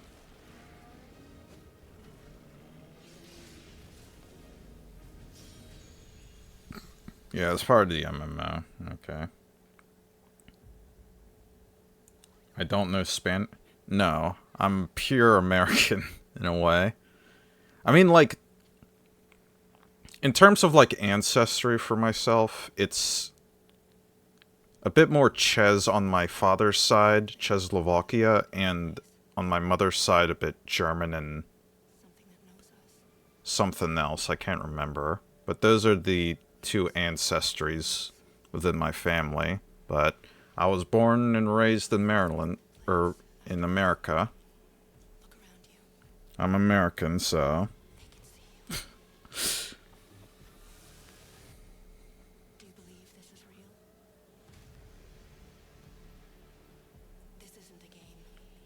Love Czech Republic.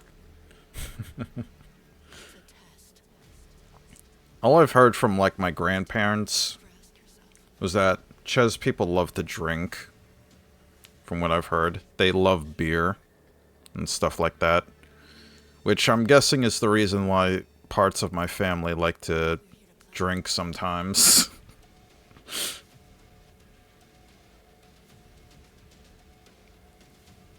Which I don't mind. I don't mind at all. It's fun sometimes. All Europeans like beer.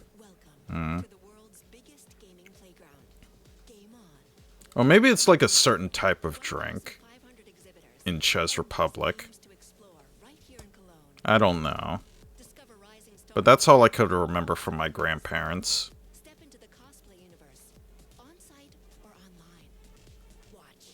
Yeah, probably. Probably. Live shows, esports battles, and creator events in the Gamescom event arena. Not in Cologne? Go to Gamescom.global. Stream the highlights on Gamescom Now. Vote in the Gamescom Award. Or dive into our Gamescom studio on Twitch and YouTube. And of course... Yeah, I'm on Twitch. I'm streaming this. Whatever. Renewable energy. Whoa. Oh my god.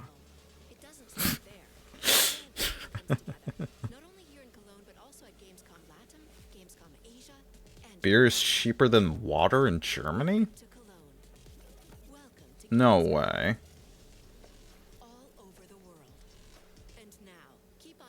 There's no... Really? Okay, that's insane. Like... Maybe Germans are built different, you know?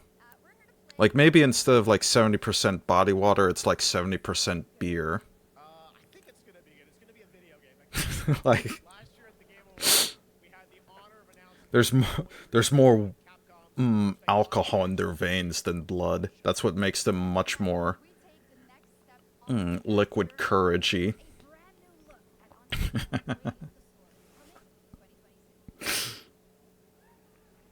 But that's insane.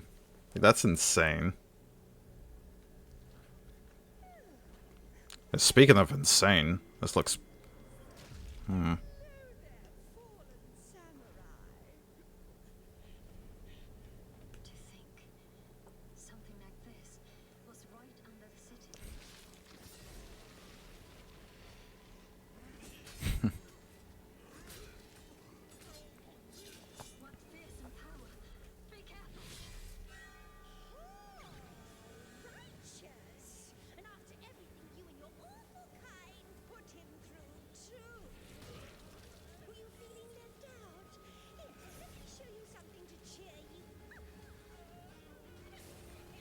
What is this game?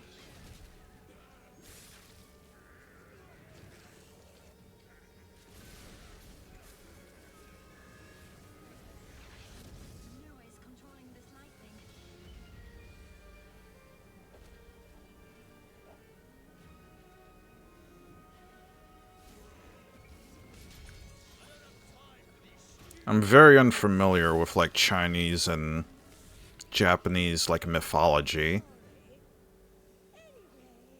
The only ones that I can understand is, like, Wukong. Like, the Legend of Wukong. The Monkey King and all that, but other than that, it's something whatever. But I'll put that as a Capcom sword game. Because I don't remember what the title is. Oh, more anime shit. Here we go.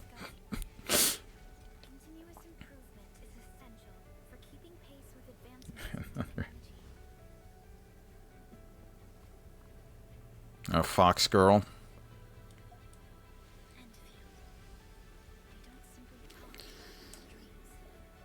I've seen too much anime shit to understand which type is a girl, a cat girl, a fox girl, a horse girl. Like that one horse racing gacha game that is being popular today. Or nowadays. But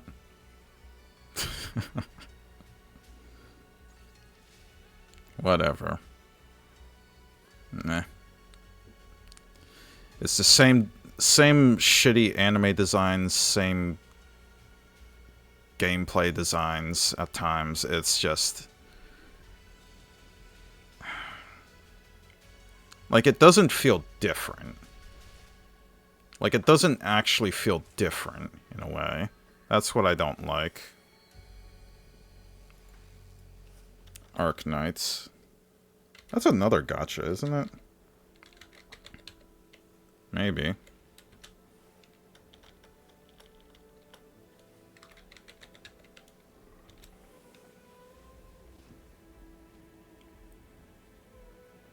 Because they know that gooners will play. I mean, you're not wrong about that. There are definitely a lot of gooners in the anime scene.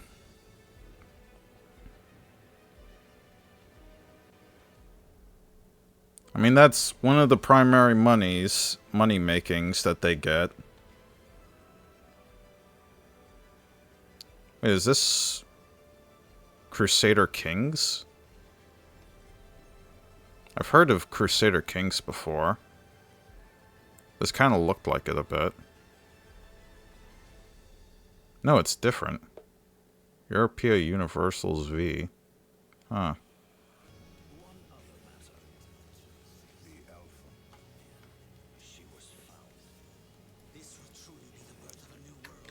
Europea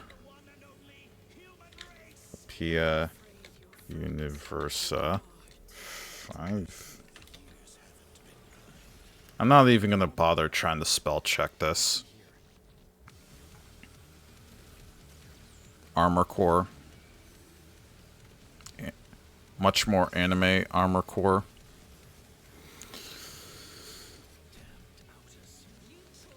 Or Gundam, actually.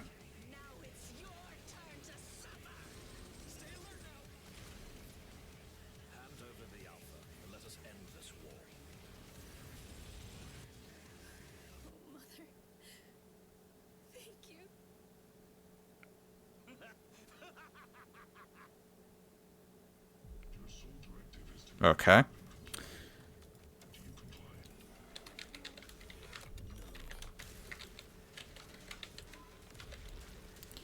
Like, some of these sci-fi games, I feel like they lack visual interest, is the problem.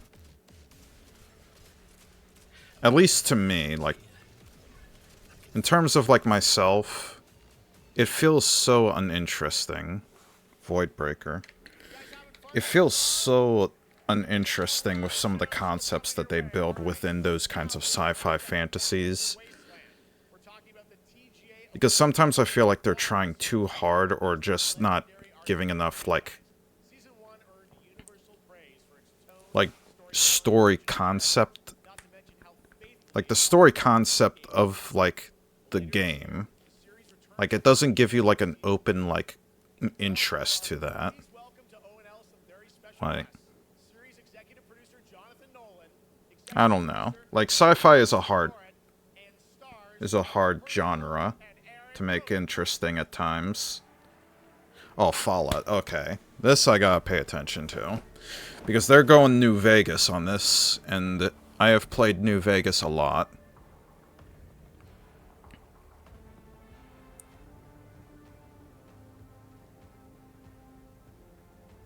Hi, everybody. Great to see you all. Welcome to Cologne and Gamescom. Yeah, it's the show. I know. I know it's the show, but I'm very skeptical of how they're gonna show New Vegas, because the Fallout show is canonical within, like, from what Todd Howard said, it's canonical with the games, so this is after Fallout 4. So that is many years after Fallout New Vegas and Fallout 3. So I am genuinely curious how they're gonna utilize it. So we're back, and given that history is that much more disappointing that we didn't bring any footage to show you guys. Well, let's talk a bit about season 2. As we see behind us, it looks like we're headed to New Vegas, right? Yes, Lucy and the Ghoul ended last season dealing with a lot of family troubles. So we thought it would only be right to send them to the most family-friendly town in the wasteland to go deal with their shit.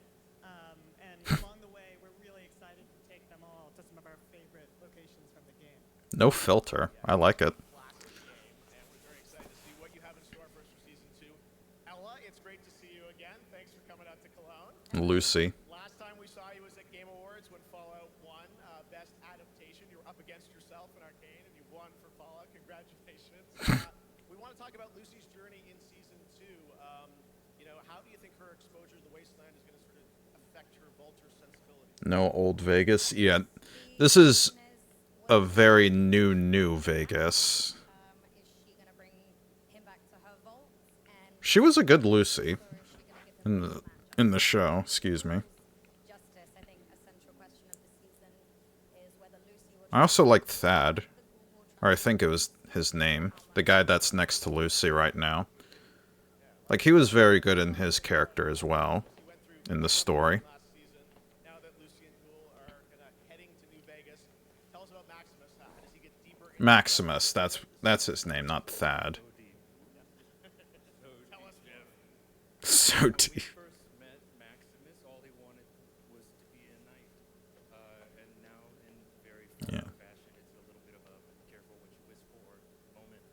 So here he is now with his newfound status, trying to make the world a better place, and in extremely Make the world a better place.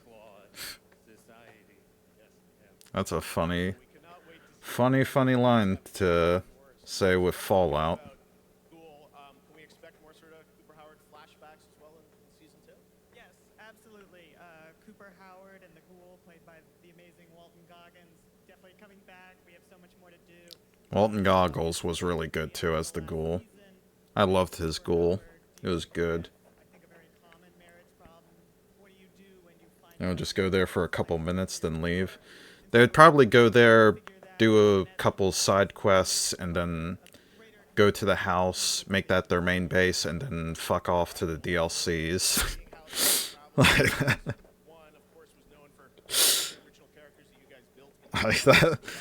That's what I would envision. And like dropping nukes in the game. Well, that's how the world was made in Fallout. Was the nukes and all that. Like, it was very old school themed.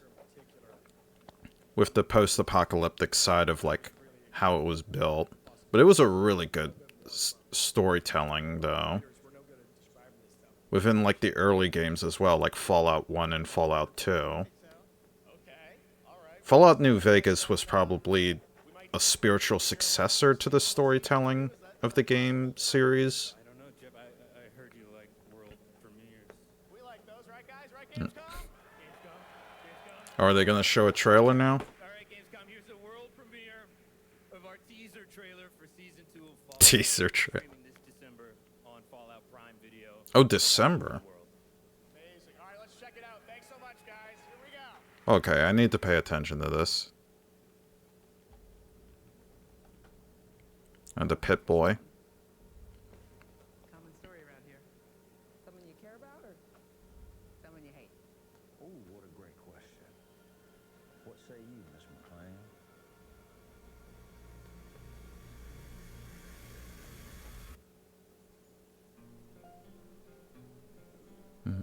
Do do do do do do.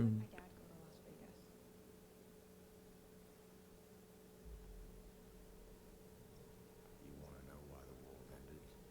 It started here with one man. Mr. House.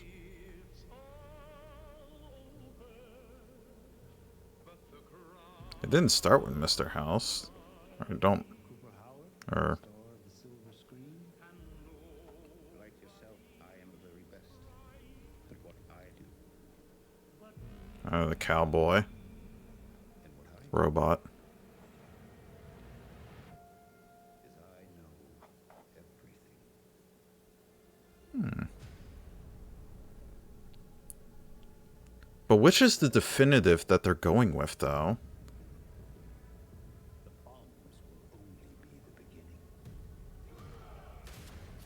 Oh, Caesar's Legion is still alive. That you would do just about anything to save your family. I think you are actually quite a viable man. You just don't want to kill me yet.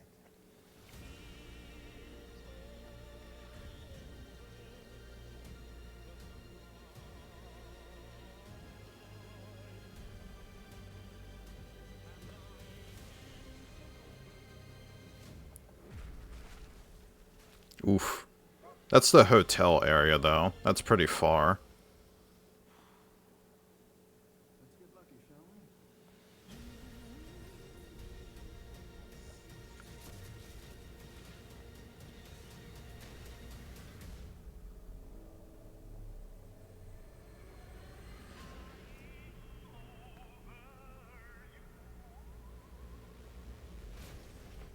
Oh, finally. They were missing this with Season 1. The Death Crawlers. Or the Death Claws, not Crawler. Nice. Okay. I'm glad they're bringing the Death Claws. How about that? That looks incredible. Deathclaw, of course, in our first look Yeah. at the new season, and Robert House, who's done That was a pretty good trailer, though. I will say.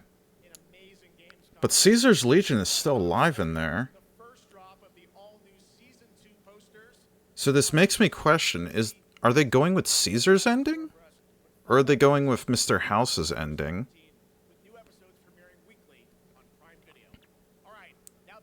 Because there's multiple endings that you can get within New Vegas. There's the New Old Republic, the Anarchy, Mr. House, and Caesar's Legion. I don't know if there was a fifth ending. I don't remember. It was probably something neutral, but I remember those four from when I used to play it. I want Fallout 5. Hopefully. Oh, this game... Indiana Jones. I heard good things about Indiana Jones in the game that released earlier. I think it was last year that this game released. Or was it this year? Maybe it was very early this year. And I don't remember. But this is the Indiana Jones DLC.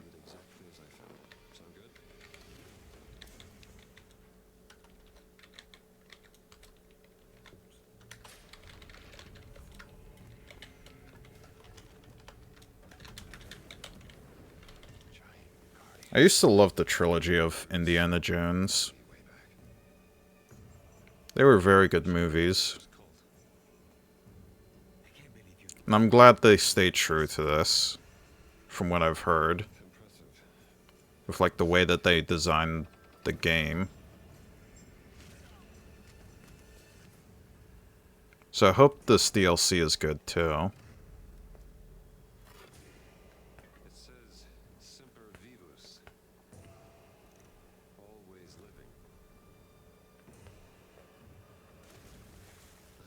Time for good old party. I mean, he is practically a Tomb Raider, in a way. And I don't mean Lara Croft. I mean, like, he does... Like, he works as a teacher. Like, Indiana Jones works as, like, an architectural teacher, in a way. But he does go on these adventures and try to put them in, like, museums and something other than that. But sometimes these adventures are a bit of a mix of both ancient puzzles and mysticism.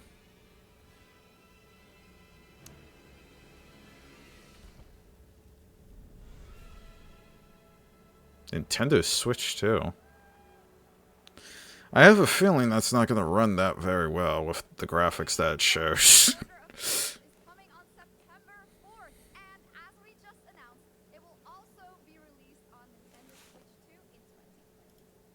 Does he not have to fight Nazis or something? That stopped around, like, the, Was it the second movie? Or the third? Like, it was either... No, it wasn't in Temple of Doom. It was the first movie. And Deadpool. But he fought Nazis within the first movie and the third movie, I think. The Last Crusade and Tomb of the Lost Ark. Mephisto.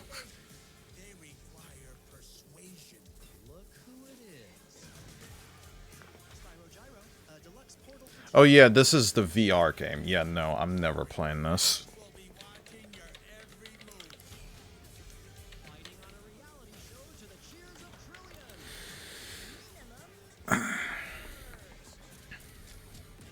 This is a VR game, which is kind of disappointing.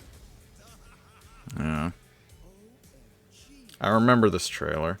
You don't like VR?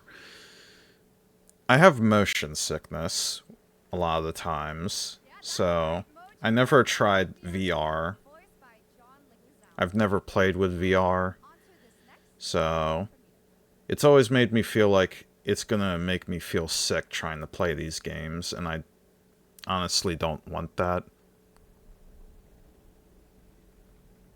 I don't know how well it would do with streaming. I don't know, but I'm afraid to try.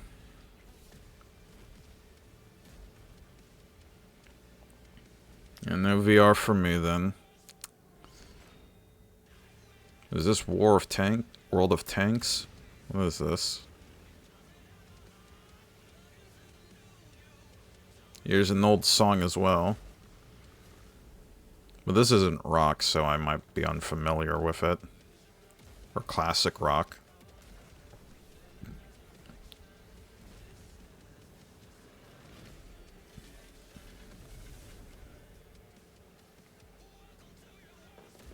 My back.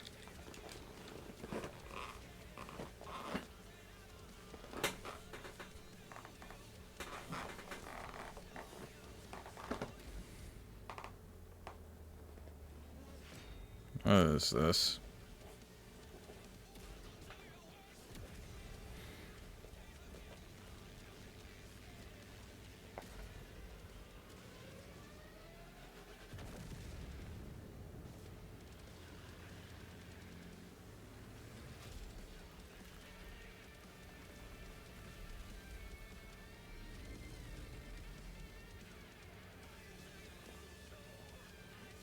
Yeah, World of Tanks. Never playing that.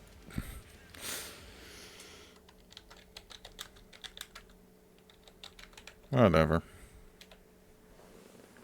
World of Tanks Update 2.0 lands September 3rd. This is the biggest update in the game's history, featuring 16 Tier 11 tanks and tons of new expansions. Absolutely. All right, next. Saber and Focus delivered Space Marine 2, one of the most fun action games of the generation. Next year, they are set to do it again in John Carpenter's Toxic Commando. This FPS action game combines classic 80s action horror with over-the-top humor. Oh god. Over the top humor.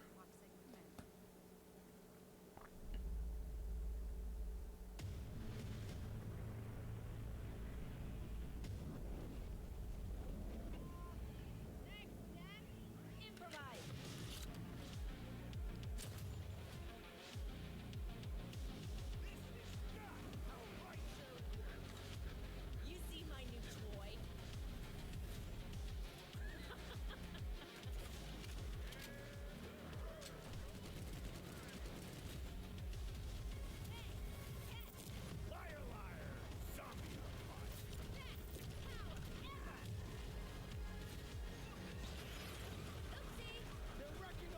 It looks fun.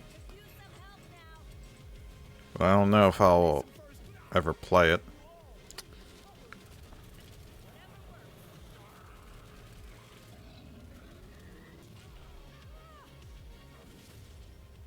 Toxic Commando. And John Carpenter, too. That is weird.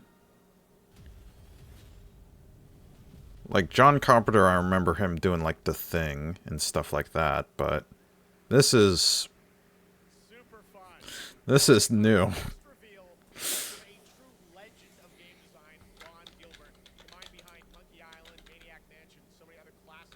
Oh, Monkey Island.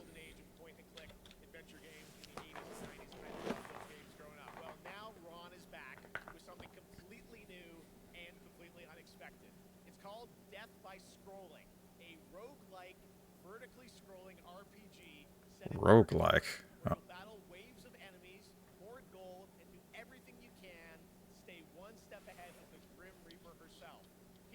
Herself?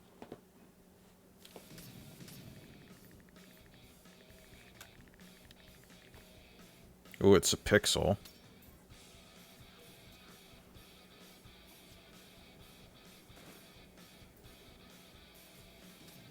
Oh, it's QuickTime. Scrolling. Death by scrolling.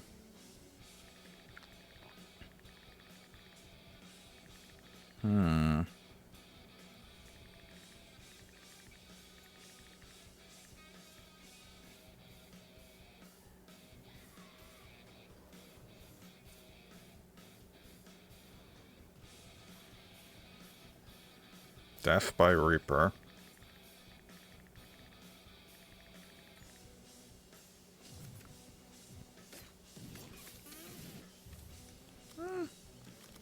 Looks alright. The style of it definitely feels simplistic, though. Like, it feels somewhat simplistic. It doesn't feel very unique, but it looks alright. Death by scrolling. It looks alright. It's very fun. I've actually been playing this game over the past few weeks, and trust me, it is dangerously addictive. The screen, as you can see, never stops moving, so you're constantly... What is this? A pixel roguelike. But made by the developer of Monkey Island. That's a switch. Disco Elysium.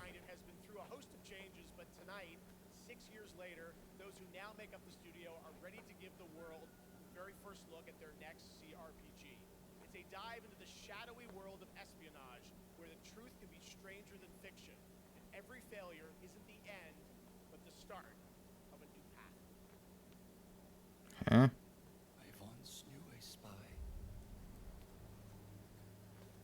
Brilliant, relentless, magnetic.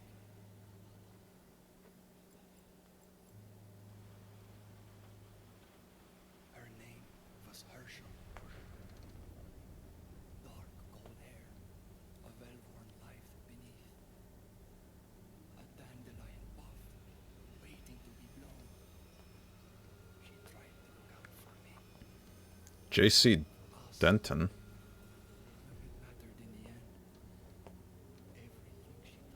That's what she looked like a bit. From, Deus Ex Machina. Oh, this is very... Okay. The style looks nice. 0 parries. Parades. Now, let's talk about Gamescom Pairs, our platform for responsibility projects here at Gamescom that we hold very close to our hearts. This year, we're giving the stage to highlight one of the many great initiatives. It's dedicated to all the games promoting democracy. We invited a Democracy. developer about it, and I'm here with Jörg Friedrich, CEO of Paint Bucket Games from Germany. Hello, tell us about the game you made, The Darkest Native. Within this area. Or I guess Gem's area. Persecuted by the Nazis and forced to flee Germany, only to return after the war to fight them with the sharpest sword. Based on true events. Oof. It shows how quickly a constitutional state can become an unjust state and how this leads to darkness. But it also shows that we cannot simply stand by and watch. This is a detective game. We must take action. The Darkest Files. like your gameplay premiere at Gamescom, such as Glass House by Flat 28 Collective from Italy, a story-rich CRPG set in a lockdown apartment block at the dawn of a world war, and Compensation Not Guaranteed by Team Project Lunch from Singapore, a document checker thriller about a post-colonial country from the perspective of a government official worker. So, Jörg, can you tell us why these games are so important and so impactful? Well, games are more than entertainment. Like any Oh no. form, they reflect our concerns, our fears, our hopes, and what preoccupies us. Democracy is under attack right now. Minority rights are being violated, and the world is becoming increasingly interconnected. So games are a powerful medium for addressing these issues, and they have the potential to inspire change. I predicted it. Not only are many people in the global games industry engaging in projects like this, I predicted it. also more and more institutions like the European Commission or the United Nations. Very important message. Thank you so much. And of course, thank you to all I understand there are problems going on after gaming, but making the world a little better. Please check them out, everyone, and check out all the great initiatives of Gamescom Pairs. Now, we have much more Gamescom. it just feels out of place. Music of Claire Obscure, Expedition 33, plus Resident Evil Requiem. Like, I understand the struggles, I just don't understand why it has to be brought in to become a message. Like, front and center within the game. Because it doesn't give people the initiative to play it if it's just a message type of game instead of it being entertaining. Because that's what games are supposed to be first and foremost. They have to be entertaining and fun to play, is what I believe. Like, if you have a message to send, especially within a story, you have to do it vaguely, and you have to do it properly. Otherwise, people are not going to be interested. Another anime game up to put on Never Play. But yeah.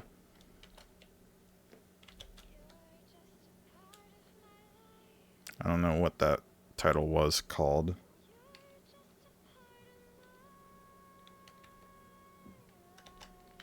NCT. I don't know. Oh, rhythm game.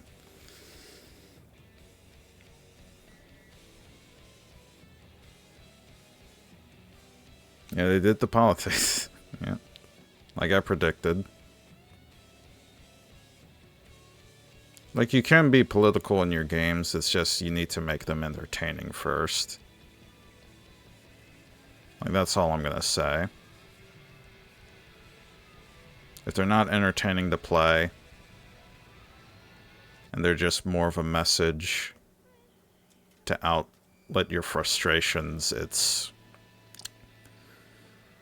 not going to get people interested. I don't know what that anime game was called either. I wasn't paying attention, god damn it.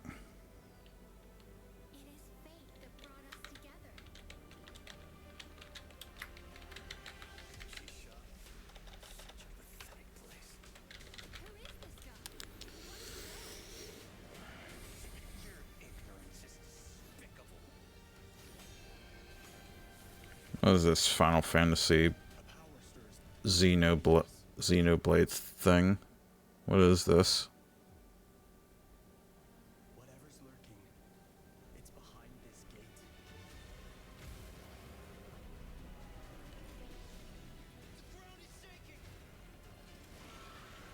Work in progress. Yeah, it's definitely a mix of like Final Fantasy and Xenoblade in a way. At least visually. Gameplay wise, it looks more like the newer Final Fantasy games, which I'm a bit of a mix of. I've never played them, but I've seen the gameplay of them.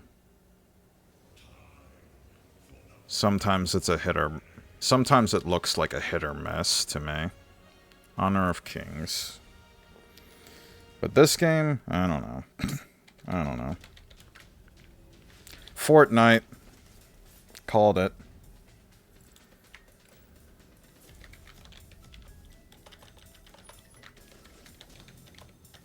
Called it. Called it.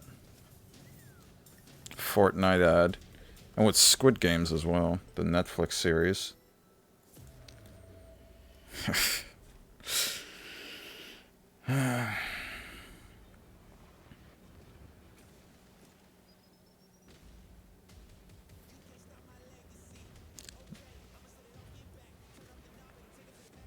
What is this 2000s song? Or 2010s? But it's another shooter game.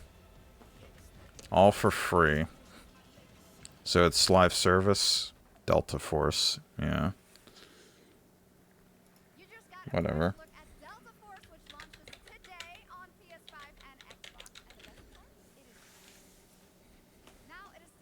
It's free, but it's live service, so let's get those skins. Yeah.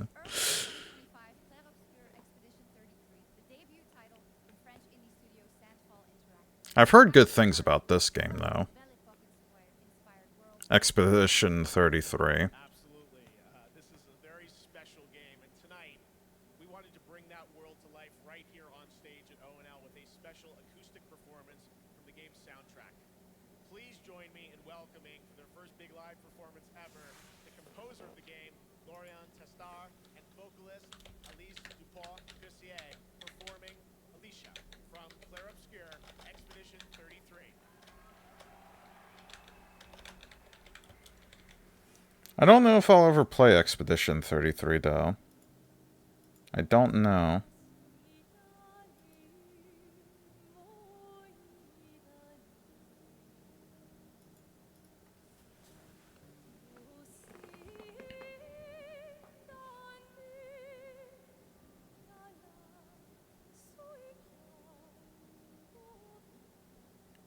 It really depends. Like if people are interested or not. Or at least within my streams.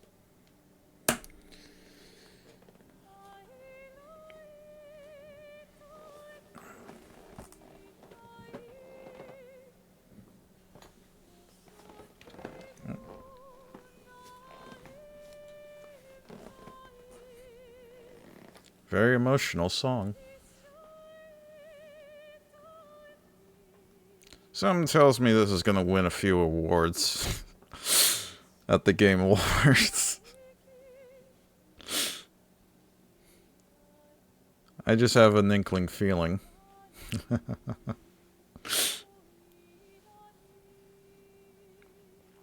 was a very nice song. Delta Forces banned in Belgium. Ah, I see.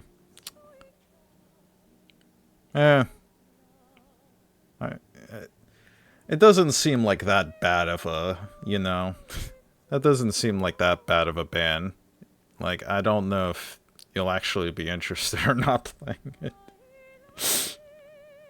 Well, whatever. I know I'm not, so...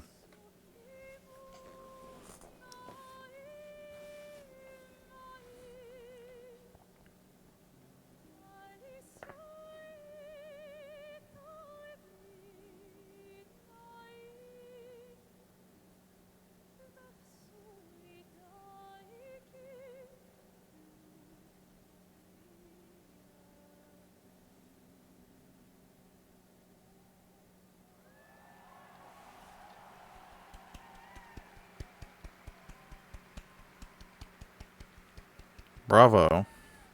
Bravo. That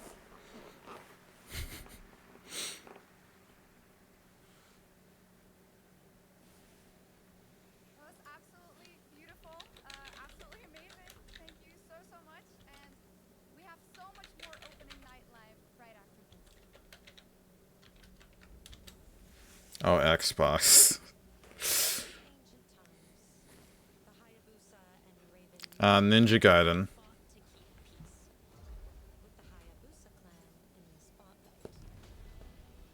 Team Ninja.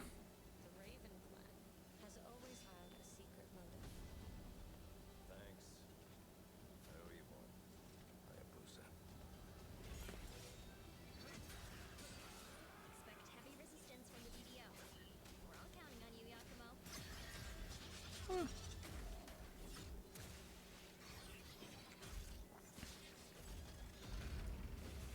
I hope they patched the Rage-bound Ninja Gaiden, though. I don't know if they did or not. Because I wish I could go back and play it again. Because it looked good. I don't know if I'll try the other Ninja Gaiden games, though. Like the 3D ones. The gameplay does look fun, but... I don't know. But I do like Ryu. Ryu is a cool ninja. It has loot boxes. Oh, the Delta Force game? Oh.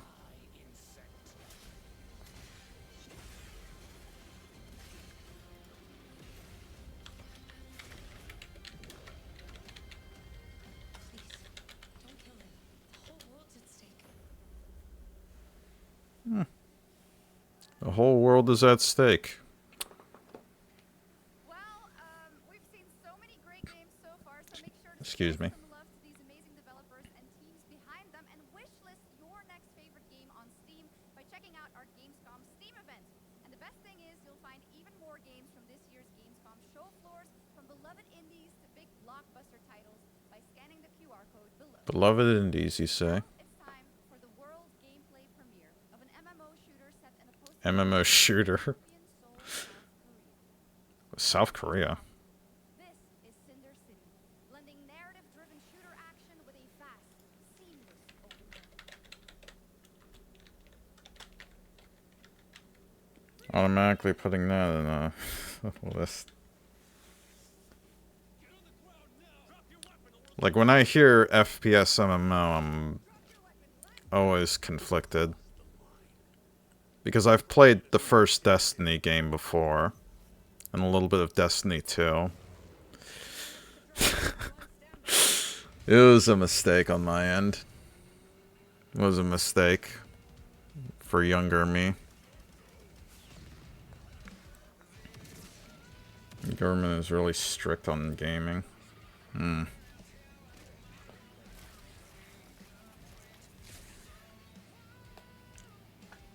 Was really? Like, I don't know how to explain it, but the gameplay just felt off with like the first-person shooter style of it. Especially the first one, because I remember the first one more than the second one. Like, it just felt off with me. As a kid, I guess, when I played it. But, I don't know.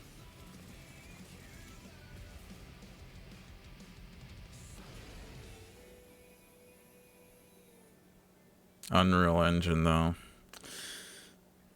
Any game with Unreal Engine always makes me conflicted.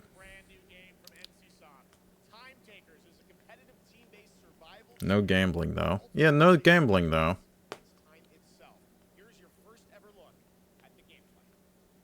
Or at least I think. I don't know. I floated in an alien-induced stupor, a ghost of my former glory. What is this? Until one day when I was stabbed.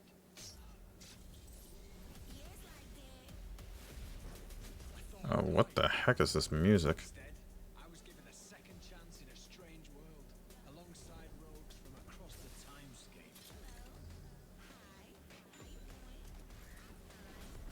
What? We were promised to fix our past. I guess that's what we're here to do.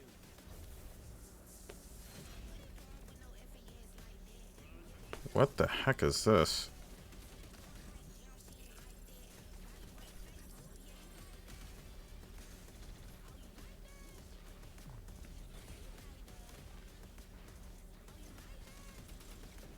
Why does that one guy look like Yoshimitsu from Tekken 7? The guy that had like those weird like red tendrils in the back of his head. Yeah, that guy in the middle. He literally looks like Yoshimitsu from Tekken 7. Like, that is a design choice. What the heck? Time Takers. Yeah, never playing that.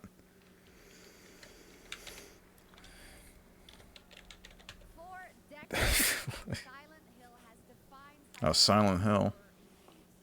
And tonight, the fog rolls in once again. Here's a brand new look at Silent Hill F from Konami, including the reveal of the American voiceover actor Susie Young. F to pay respects, I assume.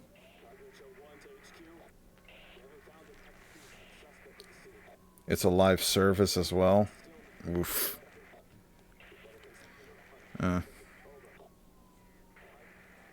Silent Hill W. Yeah, I do want to play Silent Hill 2 at some point. I don't know if Silent Hill 1 is on Steam. I don't know. I've never played the Silent Hill games, but I've seen a lot of it before in the past, and I do want to try it out. I don't know when, though. And also if I can get it in order. Like, I like playing game series in order. As best as I can.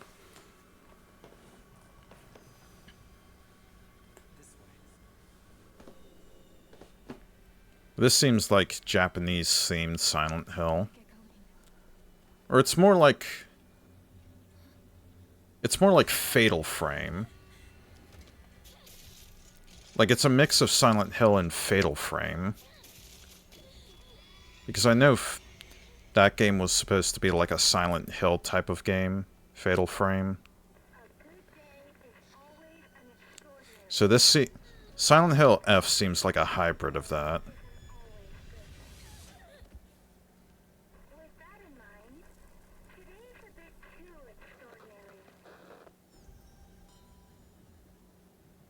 Spooky. I wondered where you had gone. You need to start getting ready. Ready for what? It's time to say your goodbyes. Goodbye to what? Going to kill them. Oh, nice. What's going on? No. It's come my home too. The halls, the doors, everything's changed.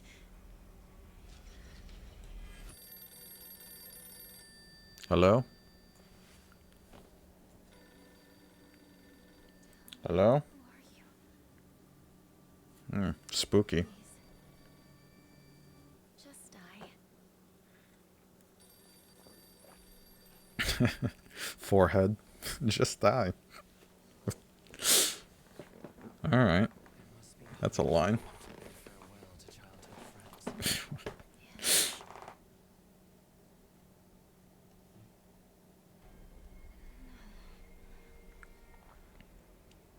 Kitsu mask.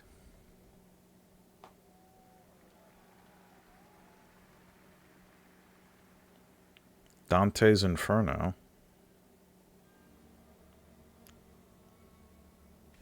I saw the word Dante. Maybe it's Devil May Cry.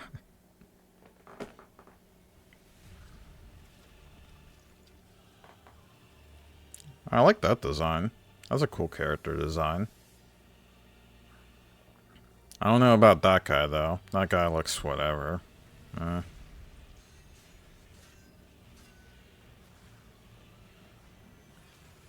Another Sekiro-like?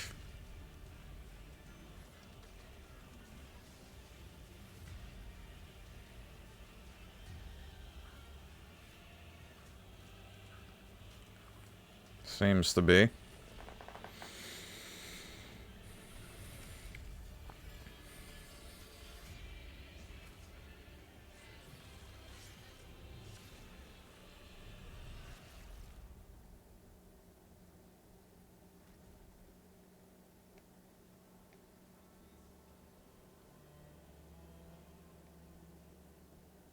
Giyama. Pajama.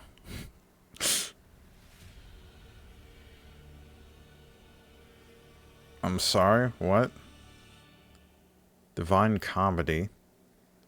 Oh, so it is literally Dante's Inferno. Okay.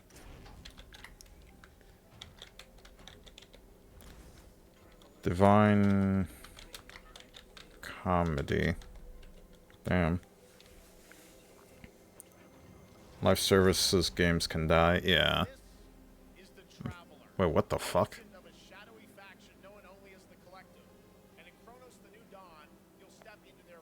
What? What?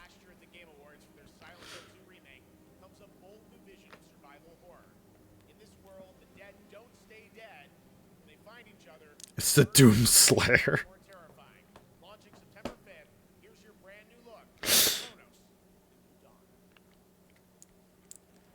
It's like a mix of like the Doom Slayer and Mysterio from Spider-Man. Like that's what that guy looks like. But like with the fish dome helmet and like the Doom Slayer's pro shoulder gun or whatever. I think it's like a prone in a way. I don't know. But yeah.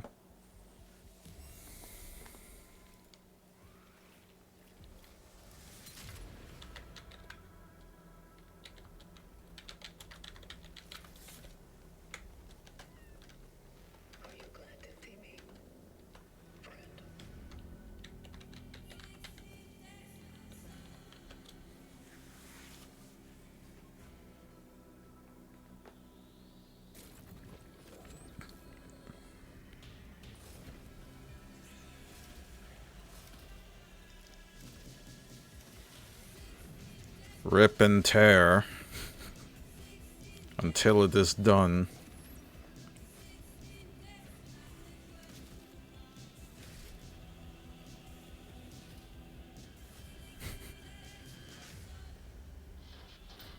What is that? Okay, what is that middle section on the helmet? What is that design?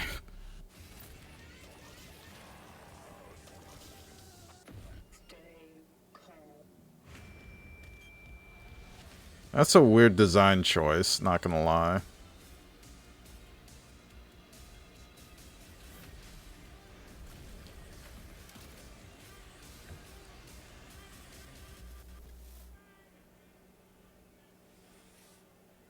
Genshin. Yeah, I don't know if I'll play this. I don't know. Alright, for our next trailer, let's turn it over to the head of sequels at Obsidian Entertainment. Obsidian. Look at this. Oh. Outer Worlds. Or Outer Wilds. I don't know. This is the type of dystopia we here at Obsidian Entertainment absolutely respect. What is this? Am I experiencing Schadenfreude right now? I may have messed up the pronunciation, but you knew the idea. How are you? My name is Mark. I am the head of sequels here at Obsidian Entertainment, and I've got Head of sequels. a brand new trailer for the Outer Worlds 2. What are you gonna get? More planets, more chaos, and an actual release date now that GTA 6 got pushed to the spring. So, strap on in. Stock up on some gummy bears, stock up on your favorite pretzels. Get ready. Here comes the Outer Worlds 2 trailer. Roll it, Jeff. It's gotta be Jeff that's rolling it, right? And now, a trailer for the part of the game you'll remember more than the ending. The companion. I never even played the first, so I don't know.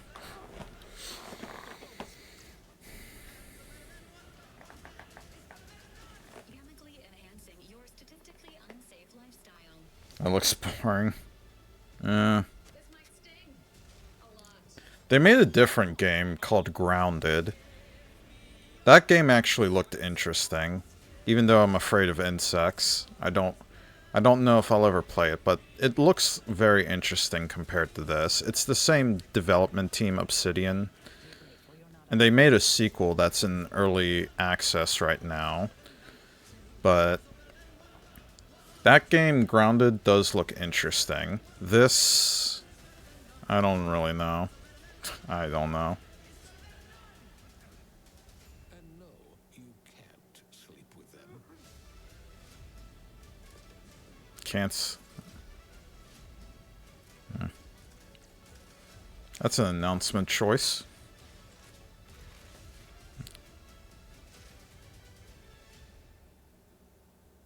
I love. You know what's funny? I love how some of these trailers try to act like they're self-aware at times. I mean, if you want a horror game, you can play Grounded. I mean, that isn't that bad of an idea. Like, maybe I could play Grounded as a horror game for myself. Maybe. I don't know. Inzo. Yeah, whatever.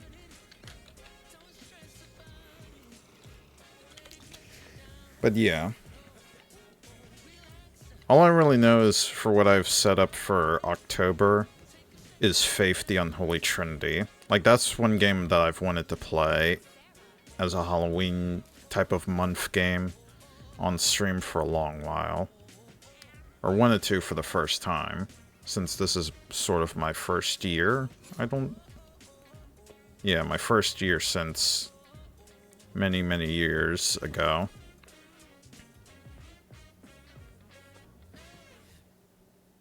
But yeah, this looks like a Sims game, but whatever. This trial shall end. Awakeners, prepare for the final.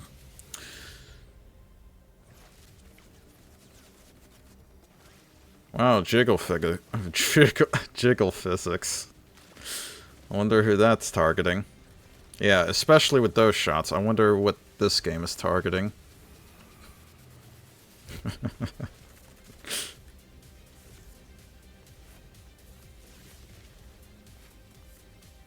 Tuner King. Yeah.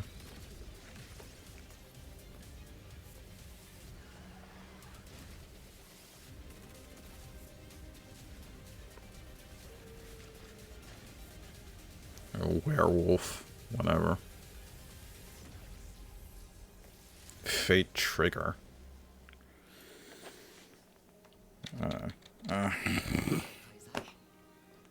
This fucking anime. Terrible.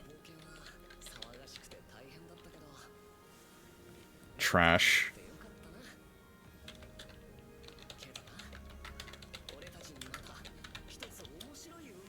Trash. Next game, please.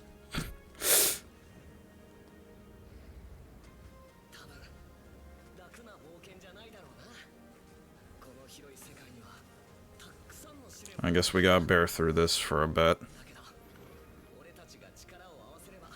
I've seen clips and stuff like this, and it looks... This looks like shit. Like, I'm not even gonna filter it. This looks like shit. Just like the anime. I've never watched it fully, or whatever, but... Oh, here's the console for Xbox, or new console. But I don't like it. Well, I don't mean this. I don't like 7 Deadly Sins.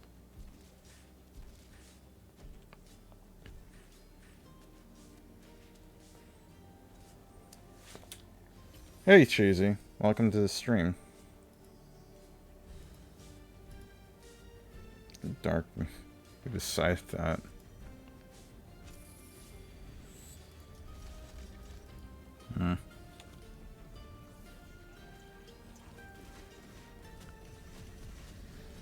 This kind of looks like Skylanders in a way, with the way it's like 3D personed. Or like Hades, in a way. Moonlighter too. Looks alright. Bloodlines.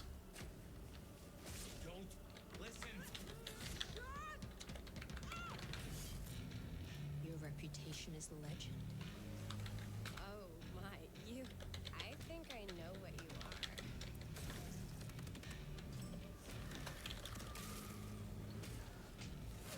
are. I don't like Guna games, they make me uncomfortable. Yeah. They make me uncomfortable too at times. Like, I don't mind some anime from time to time. So long as it's, like, presented in a proper way. Like, in terms of story and design. Like, it really depends on those two for me. And story and design. Yeah, not all anime is made for gooners. Like, they're not. Especially the older animes. Like, sometimes they tease that kind of stuff with the humor and all that, but I've watched stuff like Yu Yu Hakusho, Bo, and Dragon Ball, and some other stuff. Or Dragon Ball Z, not Dragon Ball. I don't think I've ever actually watched Dragon Ball fully. But there are some that are alright. Like I said, it just depends on like art style and story for me. Before the corruption and the fight for survival. Like, I've seen One Punch Man as well. One Punch Man was pretty good. There was also Kengan Ashura, but the way that they presented that in 3D for the anime was fucking awful. Like, I don't know why they went with that. It could have been such peak if they just sticked with 2D and stuck with art style. Because Kengan Ashura was actually very, very good. But in terms of story and design, but the way that they presented it in its fucking anime was trash, man. If they're gonna do Kengan Omega, I hope they do 2D for the love of God. I hope to fucking God.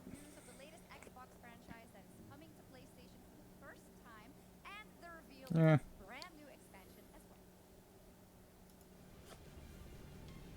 Enshrouded. I gotta put that down as well. I'm starting to lose track of games with my talks.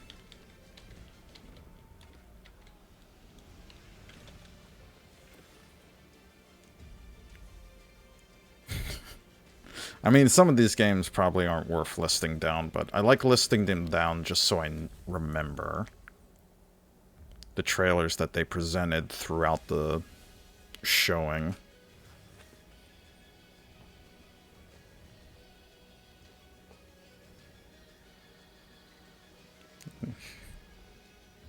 Nobody cares about. I mean, PS5 is good. It's just the type of games that they have for it are just not. Sometimes. Like, PS5 is a good console, it's just the games that they have are not... It's very, very hit or miss. Nowadays.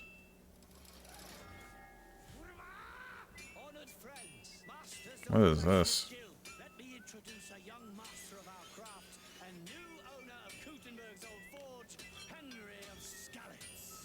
Blacksmith Simulator?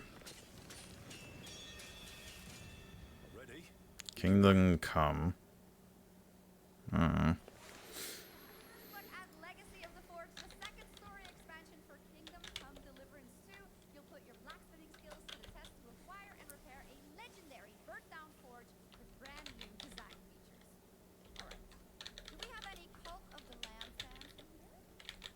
Oh, this game is alright.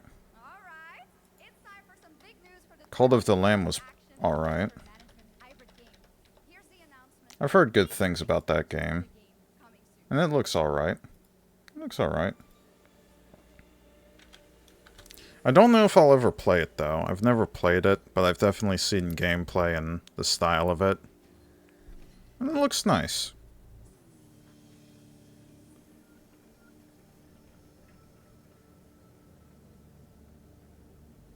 The trailer looks good.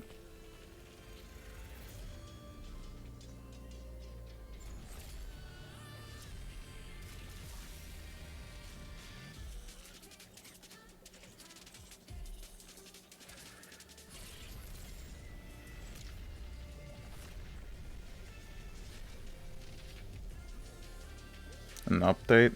It seems like DLC from the way it's presented.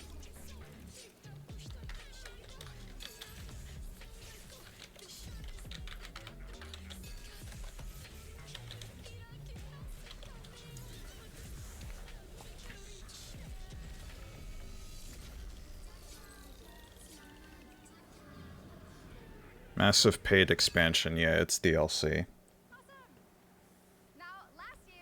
I'm gonna download Kingdom Come 1. And good luck to you, Gems.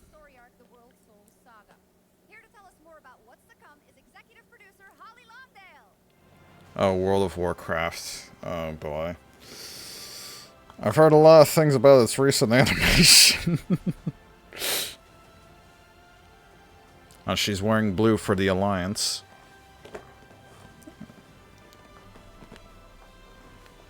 She was also... She was lead for World of Warcraft Classic. Like World of Warcraft Classic and some of the side stuff.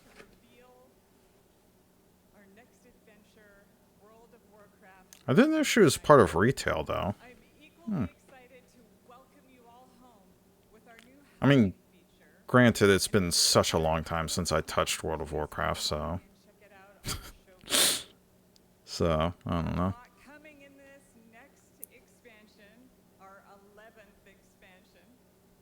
Yeah, 11th. I stopped at Shadowlands. And it's threatening the ancestral home of our blood elves. But midnight is also about light, and about hope, and about heroes who rise when the world needs them most. And it's about the bonds that tie us together. Isn't like Ilaria like the main character for this? Ilaria Windrunner? Because I feel like that's what they've been doing with the story lately. At least for the expansion. They've had like Anduin, Thrall, and Jaina at times, but it feels like they've made Ilaria Windrunner the protagonist. Kingdom Come takes place in the old Chez Republic. Hmm. Nice. Very nice. And here's the cinematic. I will say, Blizzard does a very well job with their cinematics in the past. They've made some really good fantasy.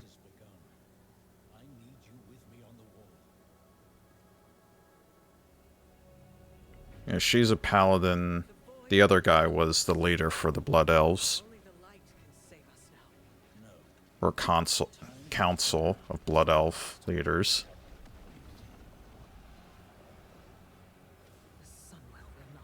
I forget their names, though.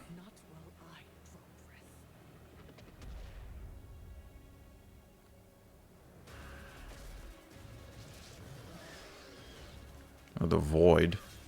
Void Walkers.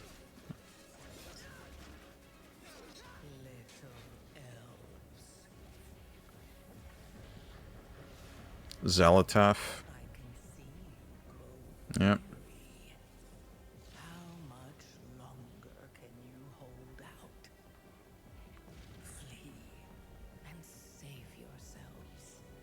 They've been trying to make her like the 5th old god or whatever for the story.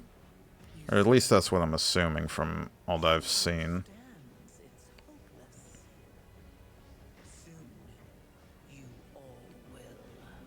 That and they always keep posting feet pics of Zalataf, and I don't I don't understand it.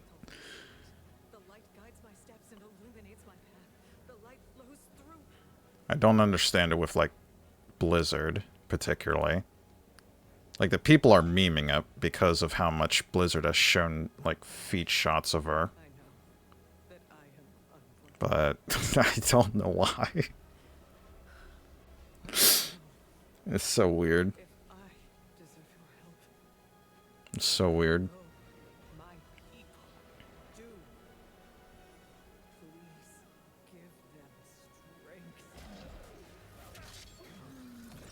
I admire your spirit, but that will not save you. Soon, I will break your world. You can't even break one elf.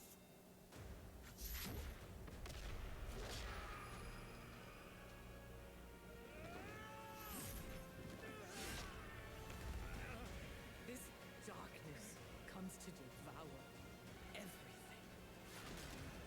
And when it is finished, there will be no more light. Without your aid, we will perish. I beg you,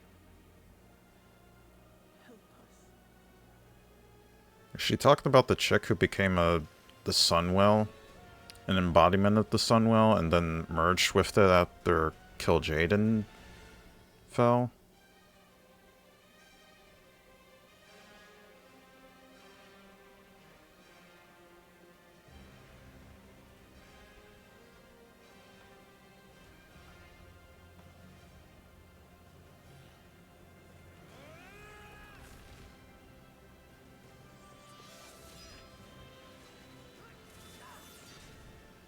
The Sunwell will not fall. Not while we draw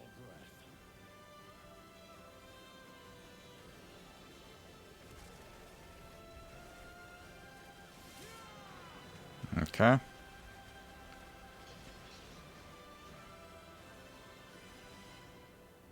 I don't understand the narrative of this, but alright. I like the direction it was going. Like, I understand that they're invading the Sunwell and all that, but I don't know the direction. I don't. Whatever. Whatever. Yeah, he's right. Like, Blizzard does make a lot of good cinematics. Project Spectrum is a tactical shooter for the fearless. It is a physiological horror PvEVP game. What? Where you battle against monsters, other players, and your own sanity's widespread anomaly. Her own sanity. I feel like minus the plating right now.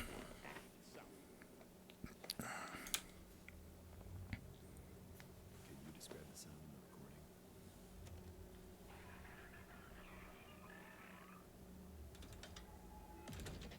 Sorry.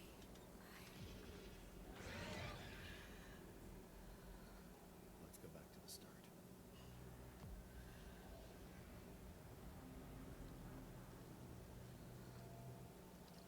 I remember the wind, strong wind. What the hell happened here? We got company!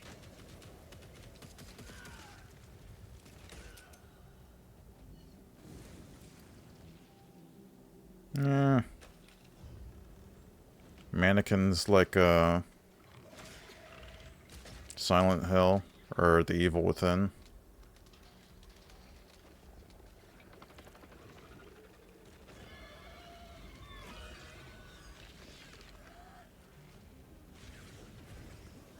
Okay, that design actually looks alright. That looks pretty good. That enemy design for the cloak.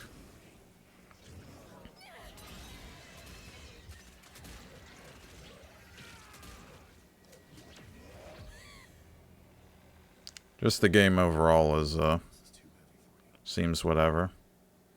But sometimes, loss can birth beasts and bury truths.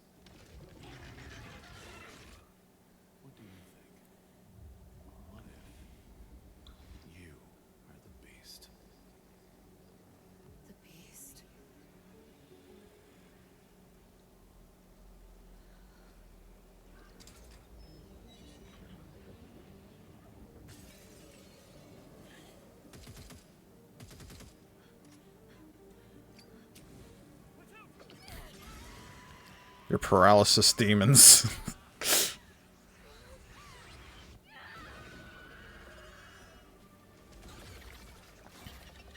Oh, it's like Karen.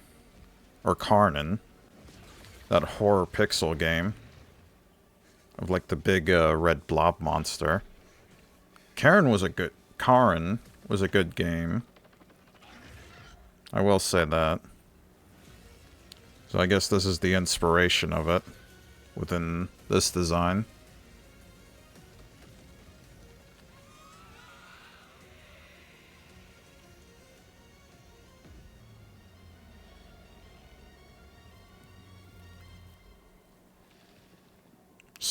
Project Spectrum. Like my autism?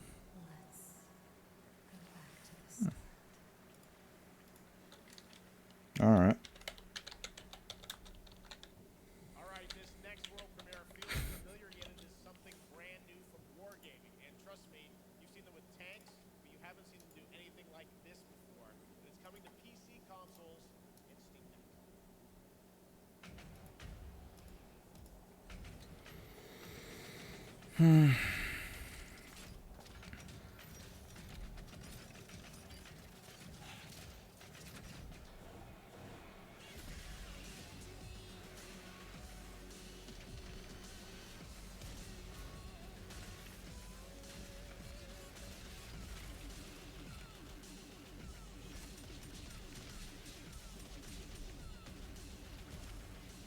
Why can't there just be a new Twisted Metal game? Like...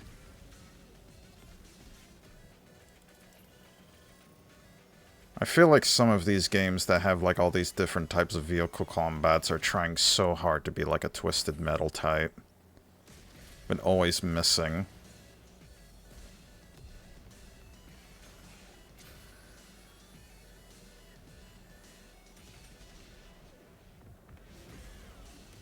Maybe they just don't understand the formula enough. That could be it.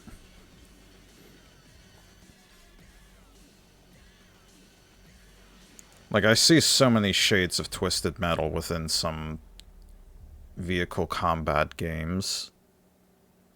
But it feels like a lot of them are misses for me. I don't even know what that game was called.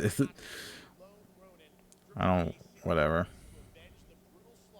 I'll just put tank game.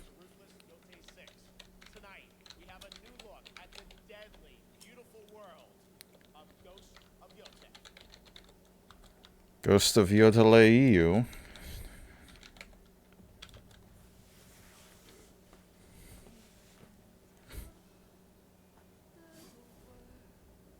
Also, that UI sucks. Yeah, the UI from that tank game looked awful, too.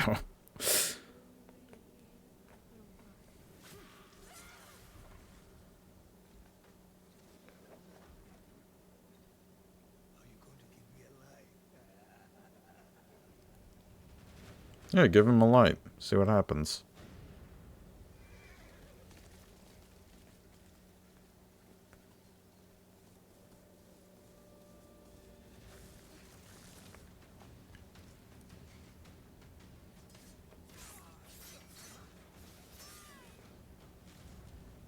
Swordsmith's daughter.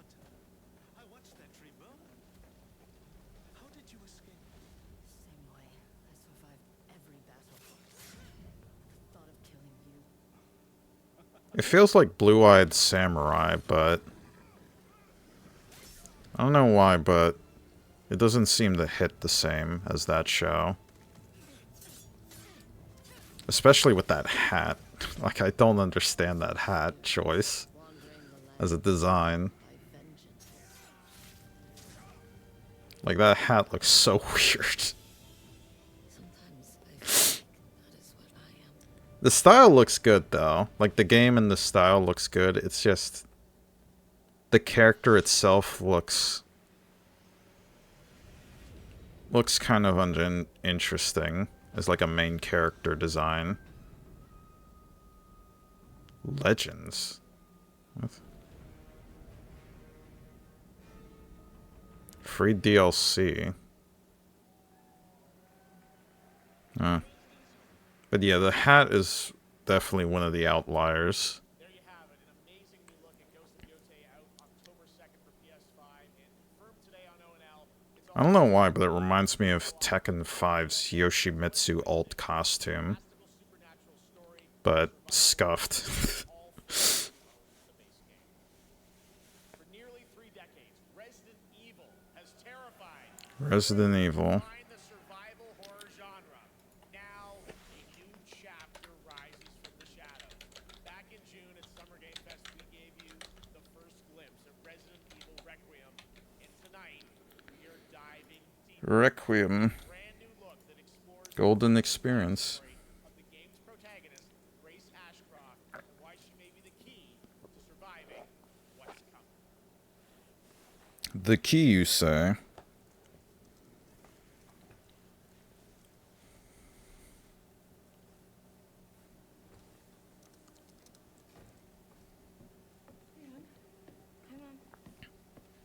I do like her with glasses, though.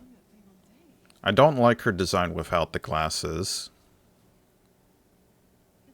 Like, it feels a little off. But with glasses, she looks nice.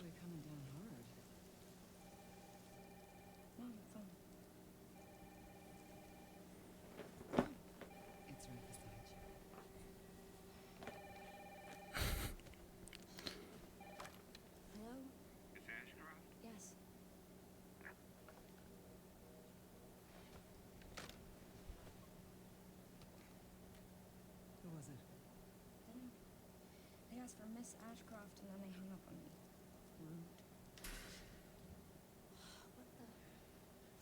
Rude. Invasion. Also, I heard that this... Mom, what's going on? Hurry. Hmm. Wait, who's coming? What's wrong? We need to keep our voices down. This is ridiculous. Come on.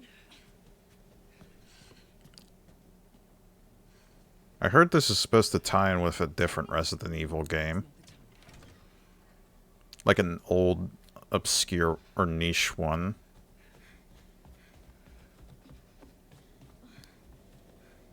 I don't know what it's called, though. But this one character, the one with the red coat, is supposed to be related with it. Follow Mom. Alright. Grace, keep moving.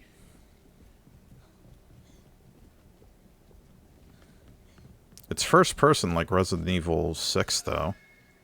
Who's that? Oh, I'm so sorry about the power outage. What happened? It's really no excuse, and I apologize for the inconvenience. Oh, no, it's fine. Don't worry. I should have it fixed soon. I just need to find... That's a cap. Yep. Oof. Well, he did. Grace, look at me. Grab my hands. Okay, look at me. Look at me. In and out. Breathe in. I don't know, I've never played Resident Evil either. I'm with you on the same boat. I've just heard and observed and seen a lot of stuff of Resident Evil, but never actually played it before. Please know that you are my hope. Never forget. What are you talking about? Just What was with that visual, though? With her head. The way she was looking out. we need to find a way out. Hmm. We don't have any of our stuff. We can come back for it later, Grace.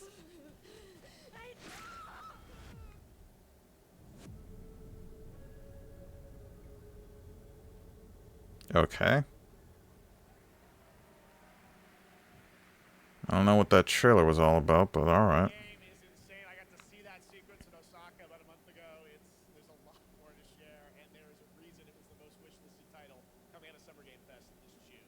Now, for those of you here in the arena tonight at Gamescom, there's some good news. Is you'll be over on the show floor, be the first players in the world to get hands-on with a playable demo of Resident Evil Requiem at the Capcom booth as we count down to launch this February. A huge thank you to Capcom and Takeuchi-san for that special look. And with that, Gamescom opening night live comes to a close. But the celebration of gaming doesn't stop here. We'll be back on Thursday, December 11th for the Game Awards, streaming live around the world as we honor the best games of the year and give you a glimpse of what's coming in 2026 and beyond with tons of brand new game announcements. Okay. December 11th. We do have one last surprise. Let me guess. Silk Song? Announcement from a studio that walked away with multiple Game Awards wins for its last project. Please take a look. Nope.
Is this Black Myth Wukong?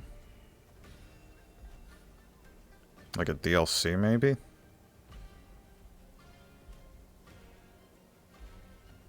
That's all I can assume from this.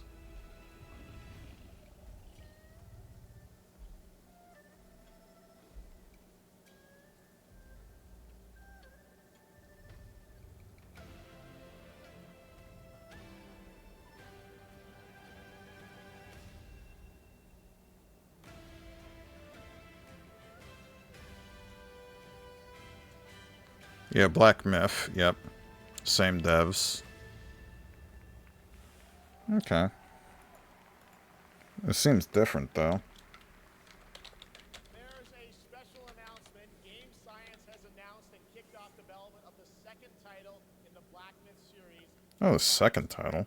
Zhong Kui, the ghost-catching god who wanders between hell and earth. This will once again be a single-player ARPG Clever. rooted in ancient Chinese myth and Yeah, it's definitely Chinese. those who love the Black Myth series, the westward journey won't end here either.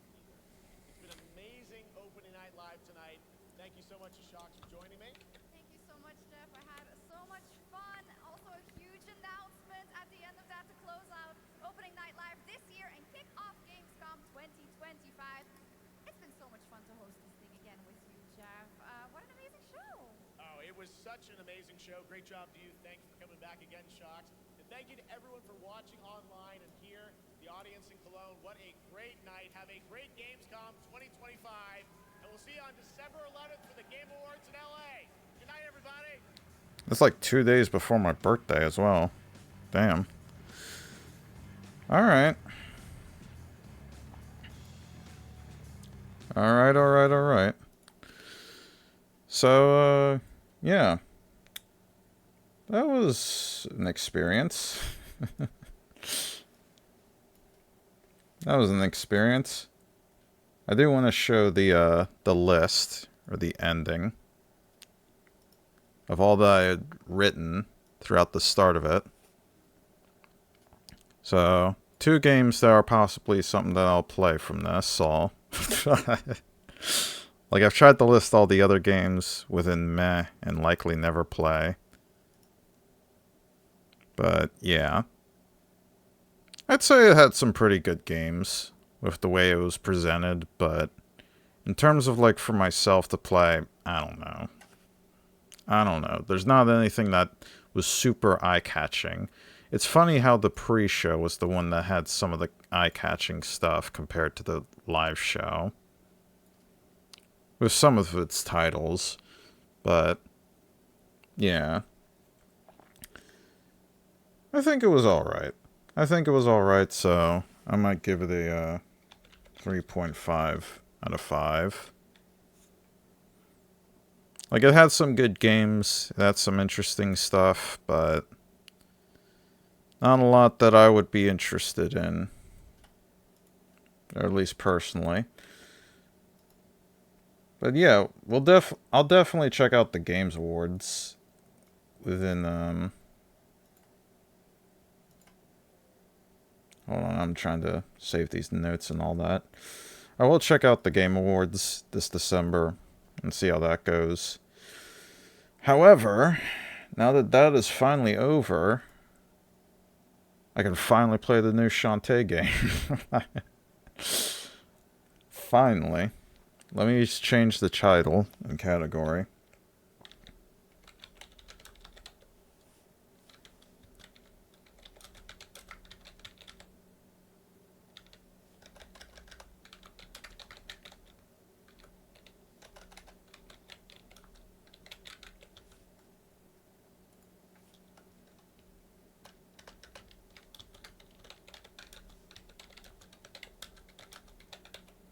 Because this is a game that I've had on my radar since it was announced on like a console, like a personal made console thing. I don't know the news of it and all that, but for a time it was exclusive to a certain console of some sort. Risky's Revolution. Yep, there it is. And it finally got a Steam release, so I can finally play it and join it in within the other stuff. Sorry, my mind is a little low after all that Gamescom stuff. I'll try to get myself a little refreshed, but yeah. Let me see if I can get it started up. I am also going to play it on controller as well. Hopefully the controls are pretty good with this. It has been in the past. Like with Risky's Revenge, Pirate's Curse, Half Genie Hero. With Seven Sirens it was a little off, but it was mostly because of the Tiki minigame that bugged the entire game to go at a different speed. So here we go. Limited run.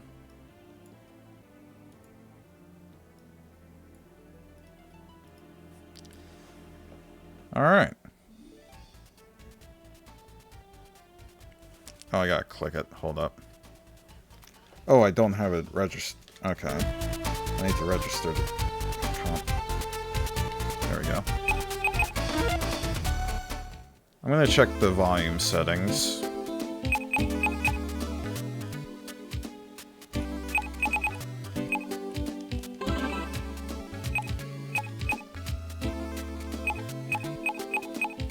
Vibration, wallpaper, English. Does it have subtitles by default?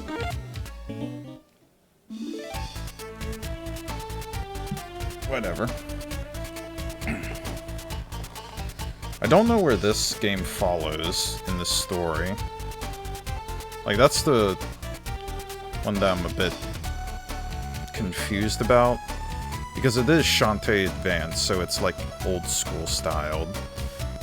But I don't know if this is like a prequel type of game, or this continues after Seven Sirens. Like, I don't know, like, the story behind it, so maybe if I play it, I'll know.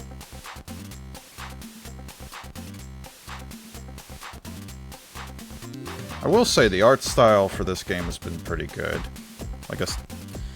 Like from its, like, visual art style.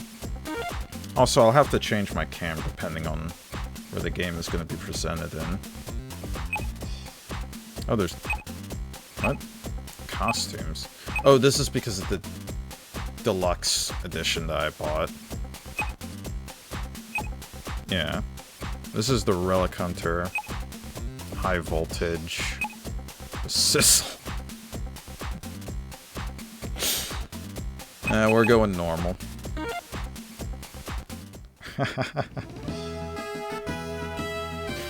Squealand, a world of magic and monsters, once protected by guardian genies, now defended by their half-human, half-genie offspring. The genies may have been gone, but the half-genies battle on. And newest among these is Shantae, the half-genie hero of Scuttletown. Inexperienced but determined, Shantae uses her hair to whip powers and the belly dance magic to save the day from evil threats, with the help of her friends, of course. Okay, this definitely feels prequel then. Unfortunately for our hero, the nefarious pirate Risky Boots has devised a dastardly new scheme to defeat Shantae and conquer Squealand once and for all.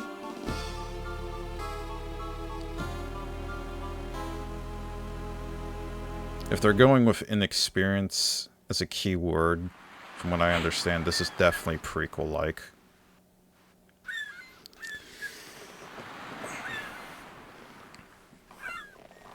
Which is a bit conflicting. Because Risky's revenge was like how Shantae lost her magic. So this has to be like before Risky's revenge. At best. Because Pirate's Curse continues on with her without her magic. But after that she gets her magic back. So I'm confused as to how this falls story-wise. I don't know. Hold on while I fix the stream a bit as well. I don't know how that goes, but we'll fight. I'll figure it out if I keep playing. Another perfect day. Oh. I completely forgot. Excuse me. I was supposed to help Uncle today. Uncle Mimic. I better get going.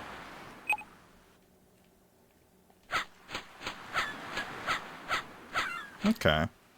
It definitely is styled with, like, Risky's revenge, though. Especially with the house.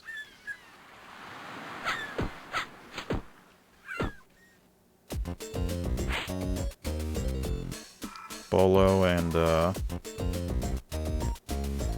Sky. Sky was her name. Here it is, Mayor Scuttlebutt.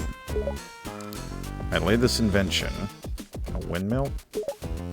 I call it the fan cannon. The fan cannon, huh? Oh. Swanky. Swanky. What's it for? Anti-pirate fortifications for Scuttletown's coastline. Anti-pirate, you say. You see that router blade up top? It generates actual wind. Not just any old blammy breeze. Mighty gusts. Powerful enough to repel any hostile sailing vessel.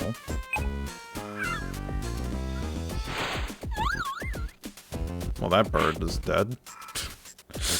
Goodbye.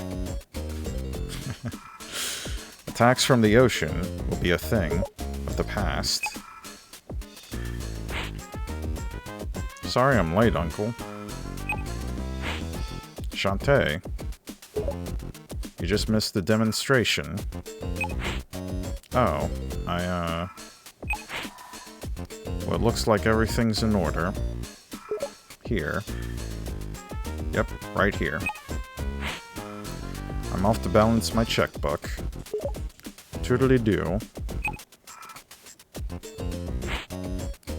How do you like that, eh? My fan cannon is a huge success. Imagine. You can install one of these at every coastal town. Finally, no more pirates. Damn. No more Risky Boots. Less danger for you. ... Means less worrying for me. Maybe someday we won't even need guardian genies. What? You're gonna put your own niece's job off?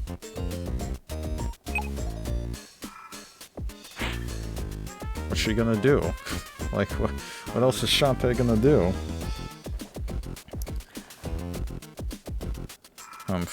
Late as usual. Maybe she'll get a retail job around the coast, Scuttletown. Skirting responsibility while we do all the hard work. Sky, Bolo, I can explain. Whatever. I'm just here for the fan service.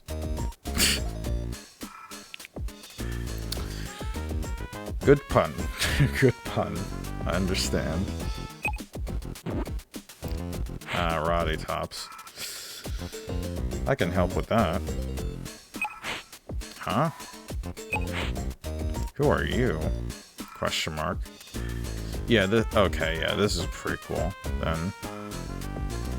Because Bolo definitely knows who Roddy Tops was later on. So this is a prequel. That's my new friend, Roddy Tops. Ugh. Not that zombie again. I told you. Those brain-gobbling ghouls are nothing but trouble. I mean, she's not wrong. Sky, you got it all wrong. No, she doesn't. Just give her a chance. To do what? Drag you into the woods and eat you alive? She won't do that. Surely. I might. Huh? I'm just trying to be honest. Well, you can respect I respect the honesty. There, you see? Okay, fine. But don't say I didn't warn you. Well, they may not be the best of friends. ... But at least it's a start. Now, let's lend a hand. I'll have Uncle's machine in tip-top shape in no time. Ho ho ho. Is that risky? I'm afraid your time is already up. That sounds like risky. Did you hear something? That sounded like... Yep. Risky boots. Feast your eyes on the one and only Risky Boots. Yep. Queen of the Seven Seas. Queen of the Seven Seas. Right on the mark. You again. I don't know what you're after. But we're ready for you this time. So you can go suck a lemon. Oof. Suck a lemon. Good insult. Her pride must be completely destroyed by now. Are you referring to these piddly defenses? Ha, what a joke. My new plan will make them super fluish. Fluish? What is that word? New plan. Catch me if you can. Ta-ta. Damn, she showed up just to trash talk. Alright. Risky. She's getting away. Slow down. We need to think of a plan first. No, chase her now. Chase her or think of a plan. Debatable. Right.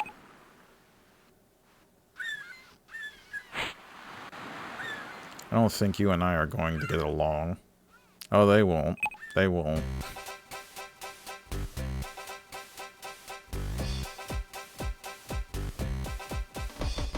I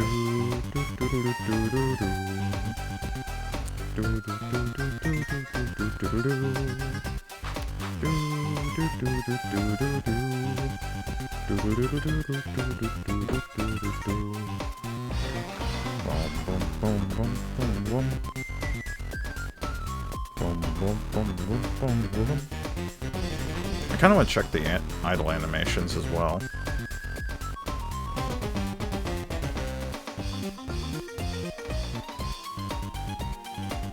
Alright. That one's alright. They definitely worked hard on some of the old style with the pixels. Does she only have that, though?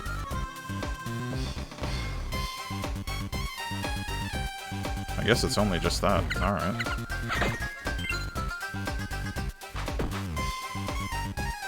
How do I interact? Oh, there we go. Use your ponytail to whip enemies. Just press X. X marks the spot.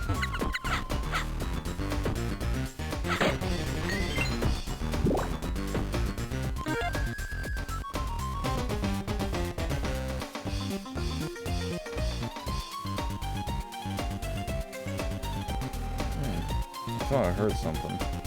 Sorry about that. Oh, the menu is definitely reminiscent of Risky's Revenge.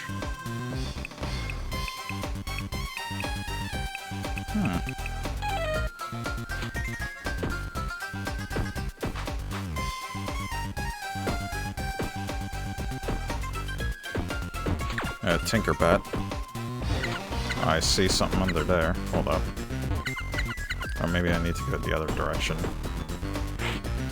Secrets are everywhere. Even behind you. Yep. Crawl around.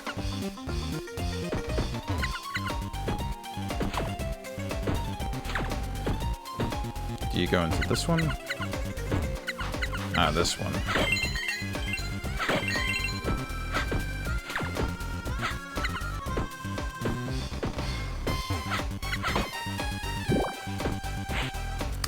Hold the RB to dance. While dancing, you can suck up items. Oh, so like the magnet.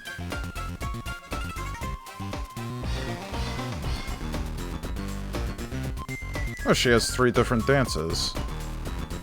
Oh, 4 different dances. 5. 6?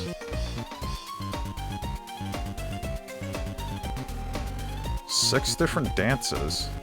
Okay.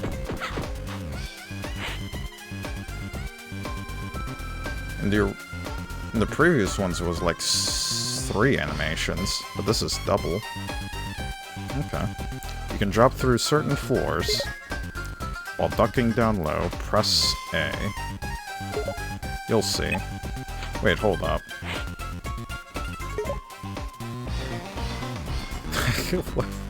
Okay, first off, that's, I don't know if you catch that or not, chat, but the down was lowercase, but once the message had finished, it became an uppercase down.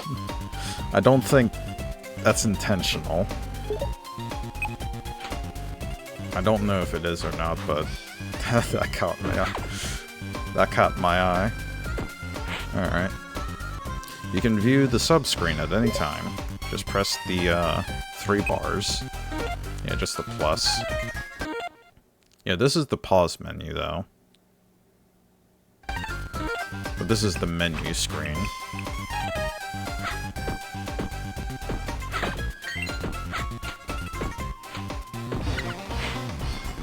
Just ahead is the save guy.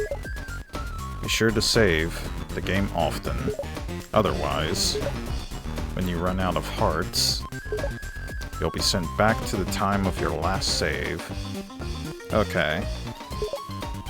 So it is definitely old school saving. This will make a happy person become fussy. So remember, save, save, save. You gotta save, scum. Whoa, wait, hold up. Okay, hold up. hold up. This is a different save guy. Where's the old green hermit? This dude looks different. What is this? Would you like to save your progress? This is a different save guy. I don't trust you. Saving. Do not turn off the power. Save complete. I don't trust you. You're different.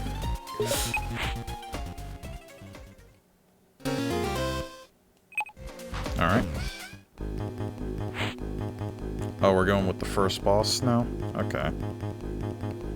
Hold it right there, Risky. Silly girl. You took the bait. Cast Sunken Sinker. Now I've got you right where I want you.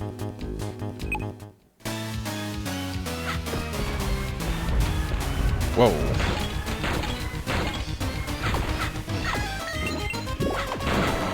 Ah, I see.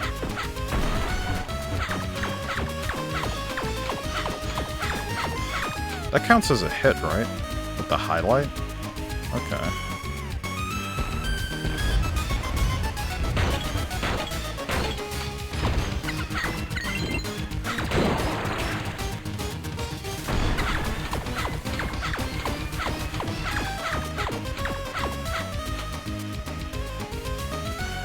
The battle music is definitely reminiscent of nostalgia.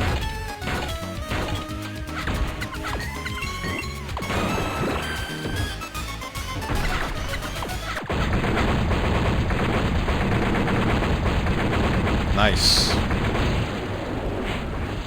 Nice. First try. It definitely had shades of, like, Armor Baron's fight, though. I will say that. Of, like, the projectile. But it's a lot less difficult. Like, I remember Armor Baron's fight was kind of difficult. That was in Pirate's Curse. But, yeah, that was a nice first fight. Granted, I'm very expert within Shantae games, so... whatever. You're through, Risky.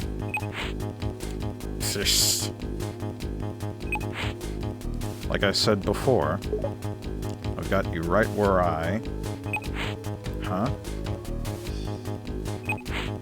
What?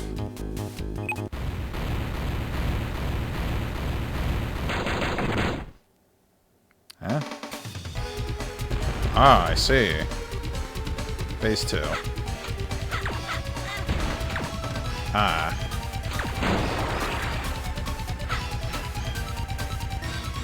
Okay. I couldn't no-hit that, though.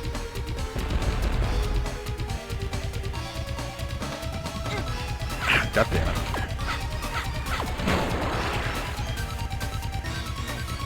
Let me try with analog stick. Might be able to dodge them better. I'm trying to hit them because they can sometimes drop hearts. I guess in this phase they don't.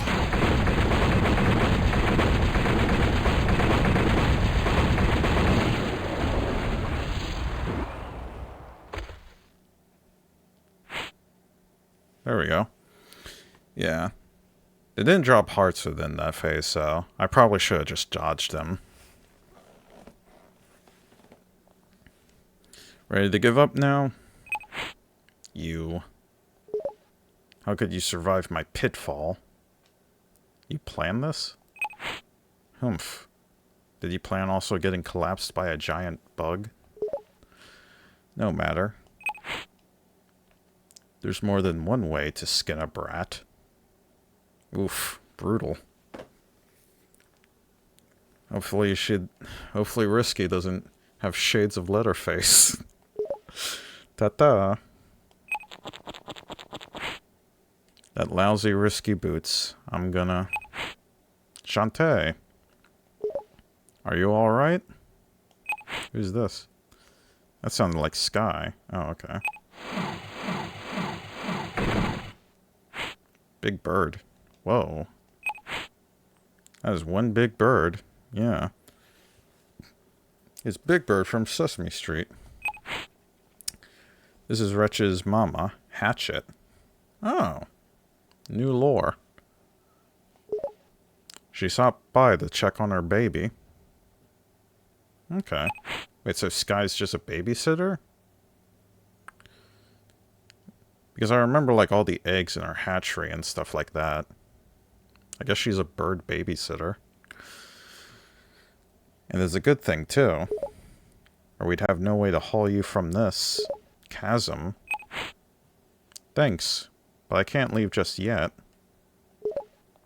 I have to find out what Risky's doing down here. Okay, but we go together. Together again. After all, there's safety in. She's getting away. Chase her. Right.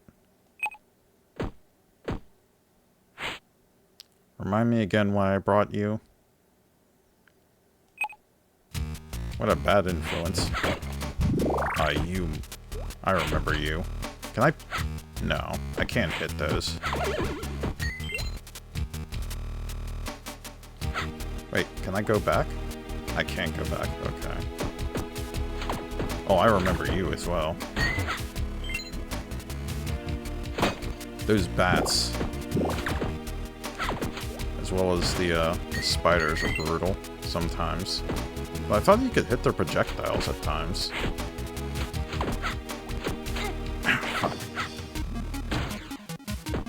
I couldn't get that. There we go. No, my mana. Oh. You found a secret squid. Squid Baron gonna appear then?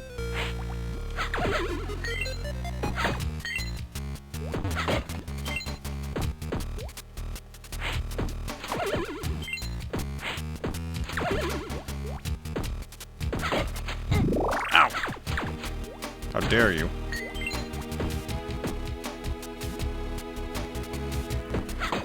Okay.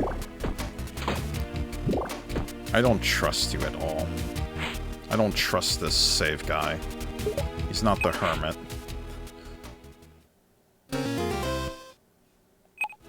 Like, I have a feeling you're a secret villain.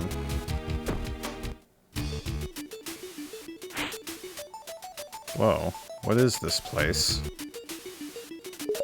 It's huge. It's humongous. Also looks like an hourglass. Oh. Full picture. Bolo. Amazing. Who knew there was an enormous cavern right below the town? I mean, wasn't there with Frisky's Revenge? Sky. This cave's a lot bigger than Scuttletown. Look. Sky. It goes on for miles.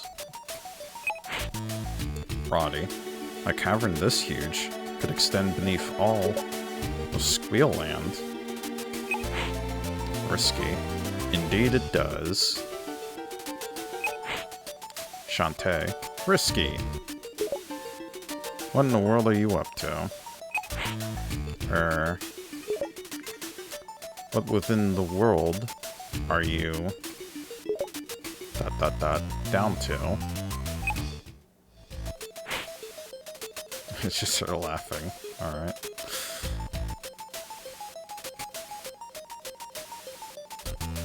I will say it's a little bit of a weird visual, but whatever. Risky. Why? I'm here to get down to business. Of course. I'm sick and tired of Squealand's sorry citizens resisting my rule. Especially those pesky landlocked locations. Landlocked. Gate kept. But no more. I'm about to turn the tectonic tables on those fools. Shantae. What do you mean by that? Risky. See those massive stone pillars? Yeah, and you have some kind of gadget device in the center. They stretch all the way up to the surface of the world. So is this a journey to the center of the world kind of style? They are the very foundation of Squealand. Now imagine if I had a mechanical device. Yeah, I can see it. ... Something I could use to twist those pillars. Alright. I could move any inland town to the coast. Inland town to the coast. So what, like, remove it from the mainland? And vice versa. Every location in Squealand would be brought right to my doorstep. Okay. So it sort of like removes it from the land. Is what I'm assuming. Pirates pillaging made easy peasy. Sky. That's insane. Yeah. Insane in the membrane. Shantae. Not to mention impossible. Nothing is impossible in this game. Roddy. You guys. I see a lot of gizmos up there. Bolo. I think we better get out of here. Risky. Squealand is mine. Go back to your people and tell them that Risky Boots... ... their new queen of the Seven Seas... ... will arrive shortly to collect back payments. And if any of those simpletons needs convincing... so she's gonna be a landlord now. Here's a small demonstration of my power. Men. Men! Tinkerbats. ... Activate the tremor engine. The tremor engine? Whoa. She's nuts. All this debris as well. Everyone now. Now. Oh, okay. Shantae. We gotta warn Scuttletown. And everyone in Squealand. ... Before it's too late. Damn, all the shaking. They did not hesitate. Oh, an achievement. In less of a day, witnessed a small demonstration of Risky's power. Chapter 1. Lost Relics. You better tell your uncle about this. Right away.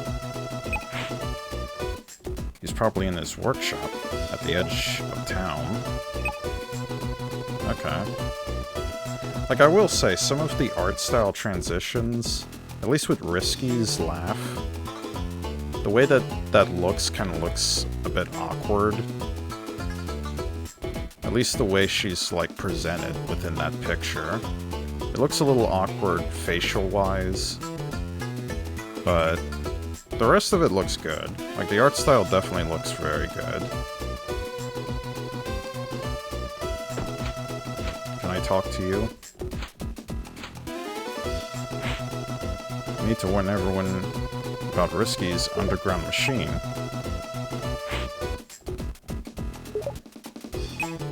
I just want to make sure I can check the dialogues.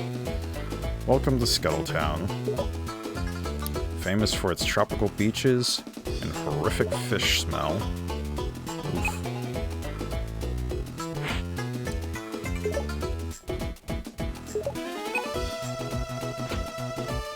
It's over to the left. Hey. Through here is the save guy. Make sure to save your game often. Hey. Okay. I wish the shop was open. The man who worked there got eaten by monsters. Oof. Okay, so it's only one dialogue for each of this. God damn it. I meant to press hair whip. How do I go in, though? Okay, there we go. Yeah. Would you like to save your progress? Yes. I don't trust this guy. I don't.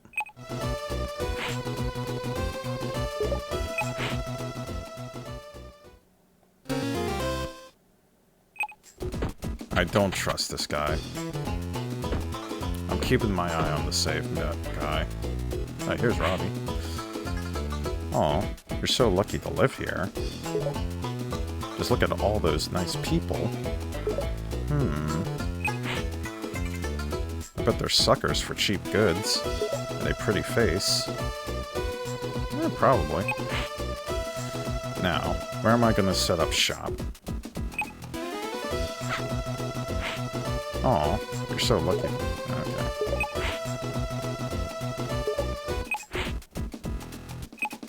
Does she want to be a shopkeeper?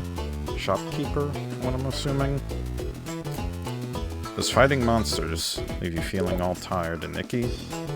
If so, try taking the bath to rejuvenate your body and mind.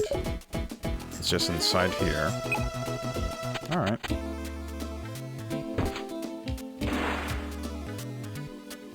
Yeah, so this is the healing bath.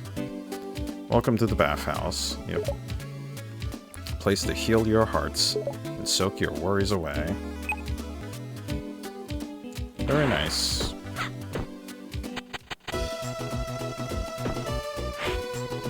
The ocean breeze feels wonderful on my skin. Nothing can ruin a day like today. Surely. Okay, I need to stop double dialoguing. There's no point in it. Out of business because I got eaten. Shop man. Oof. And what's the shop man we get later on in the games? Isn't reading wonderful? No? I agree.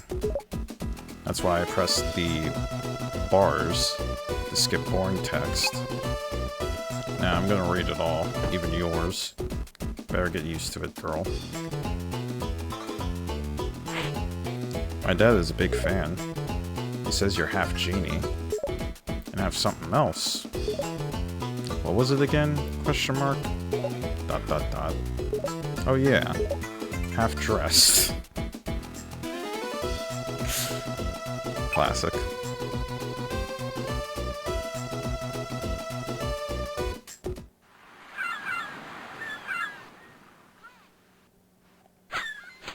Can I go back home?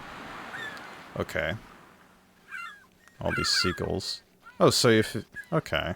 Sometimes the seagulls fly around here.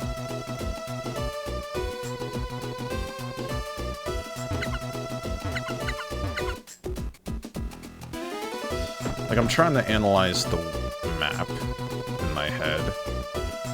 I can't go left. Or right, sorry. I can't go right. Because I have a feeling it's going to be mapped in some way or form. There's Uncle Mimic. And his beard is in the toaster. Uncle, it's an emergency. Indeed. I've managed to catch my beard in this infernal machine. Oof. Uncle, risky boots. She's... Blargle. Zowie. Ow, wow. That's smarts. Ouch. Ouch. Ouch. Oh, Uncle. Fetch me my toolbox, will ya? I left it down by the lighthouse. I was just at the lighthouse. But Uncle, this is emergent. Yow, wow. Yeah, wow. Ow, wow. Hurry. Poor Uncle. His beard is gonna be burnt instead of toasted properly. Oh, Bolo. Hey, Bolo. I managed to fix those pesky stairs of yours. They'll be fine. Just don't jostle them too much.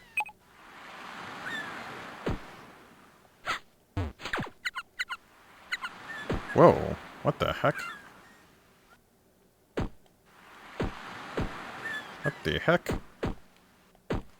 Wait, can I not go back up? I can swim!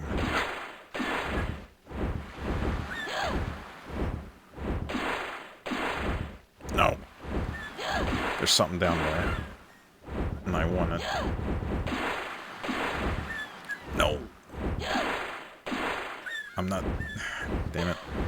My dive isn't deep enough. It's a toolbox. Return it to Uncle Mimic ASAP as soon as possible. Notice, this is a diving platform. Jump off the edge of this plank to dive. In the air, press left or right to angle to dive. Practice makes perfect. Whoa.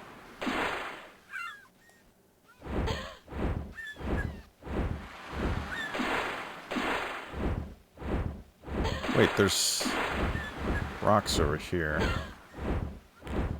Okay, so there's a dive mechanic?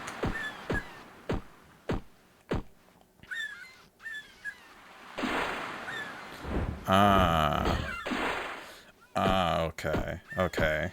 I think I understand now.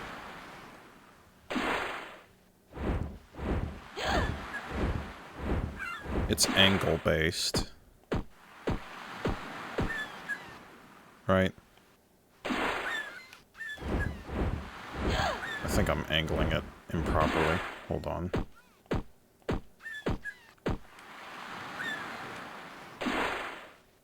Whoa. Swim underneath. Alright. There we go. There we go. That's a weird mechanic, but that's pretty interesting. That is pretty interesting. I doubt I'm gonna get the other gems, though, so... I'd rather not dilly-dally too much. I can't talk now. Oh. Merciful heavens. Is that my toolbox? Yes. You're a lifesaver. Hand it over, will ya? You gave the toolbox. Give me a second to sort myself out. Ah, glad that's over with. Now then, what seems to be the trouble? Oh, everyone's here. Risky Boots is back, and up to no good. No good. Oh dear. Why didn't someone tell me sooner? I mean... it could have, but you got your beard in a toaster. Yeah. She's built some sort of outlandish contraption deep under the ground. I think she called it the Tremor Engine. And she's going to use it to move the land itself. That way she can attack any place at any time. This is dire news indeed. Such power could prove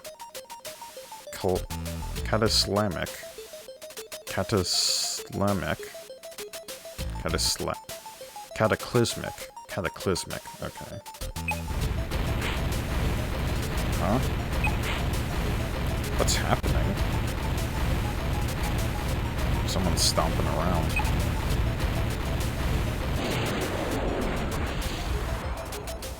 Whoa.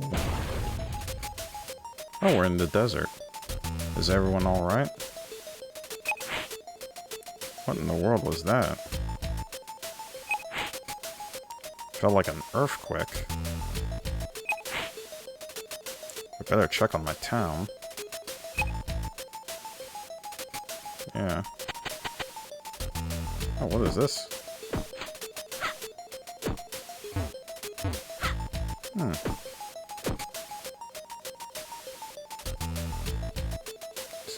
Right? I guess to the left.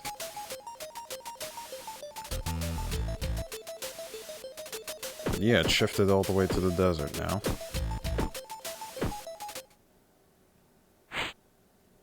This is terrible. My fan cannon is facing the wrong direction. No, Uncle. It's us. The entire town has been moved. You mean instead of beautiful ocean view, I have to look at this yellow dirt? It's called sand. It's called sand. And it's no different from the beach. Yeah. But. Try to relax, Mayor. I can't relax, because you're yelling. I'm not yelling. Now she is, in all caps. Risky Boots did this.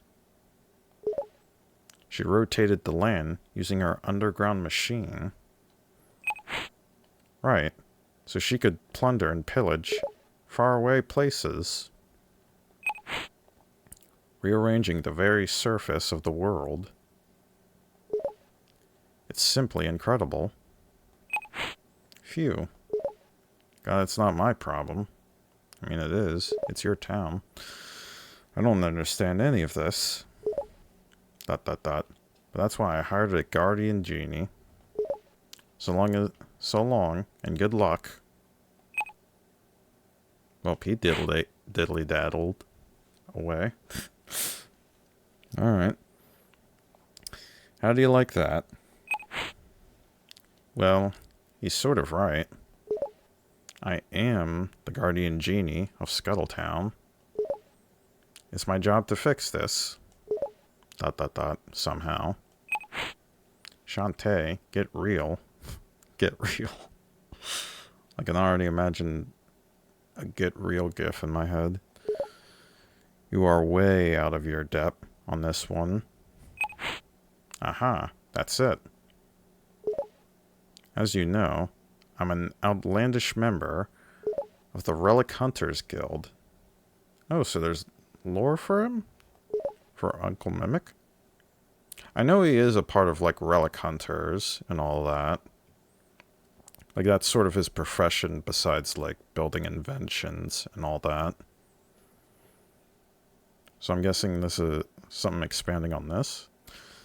All of us are experts on the world of old. The old world. ...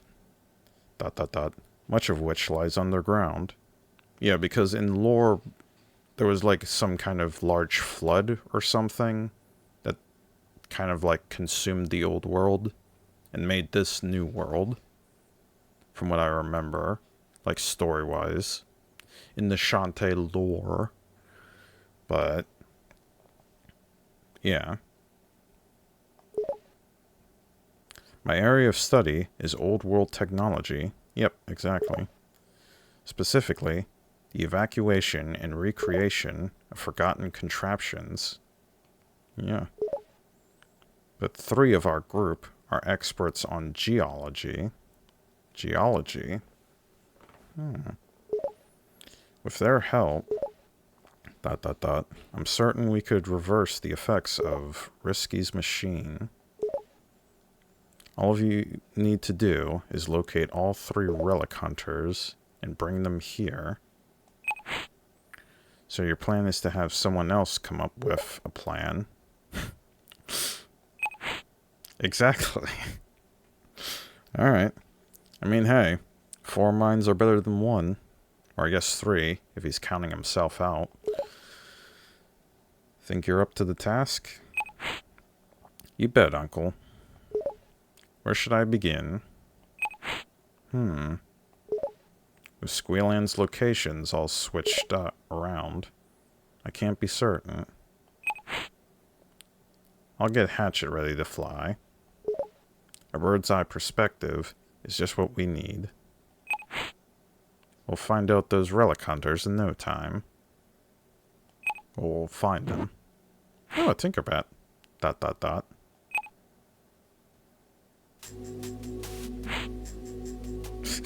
I guess no one saw that one Tinkerbat behind Uncle Mimic. Alright. Oh. You've got something to report? Out with it. ... So, those do-gooders think they can beat me by enlisting a few old fossils? Excuse me. Ho ho ho. I had a feeling that half-genie runt would try to interfere, which is why I came up with a contingency plan. Plans within plans. Put in motion. Risky. Mishmash. Mishmash. This shot of Risky is a lot better, though. Flim Flam. Hoggle. Hogswoggle. Hogswoggle. These are interesting names. My dearly departed captain imprisoned you for your acts of treachery. Ooh, so this is Davy Jones lore as well. Because Davy Jones was, or was Davy Jones his name? I think it was Davy Jones within this story. But she was Davy Jones's first mate. Then after he got imprisoned by the Guardian Genie, she practically took everything of his. Even this ship and hat. But I guess this is more lore around that as well. Like, this is definitely interesting. Like, in terms of story-wise. I will grant you your freedom. In return, you will hunt down those relic hunters and keep them out of my hair. Are we agreed? Muck lords. Alright. It would be as you say. Risky. Heh. Then get going. I have people to punish and places to plunder.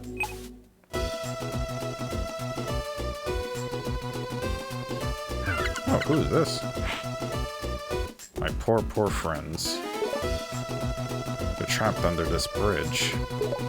Go on, see for yourself.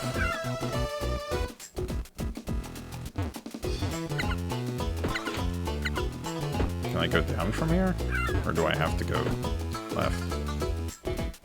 Before I do any of that, though, I saw a frogman by the lighthouse. Yeah, I saw him too.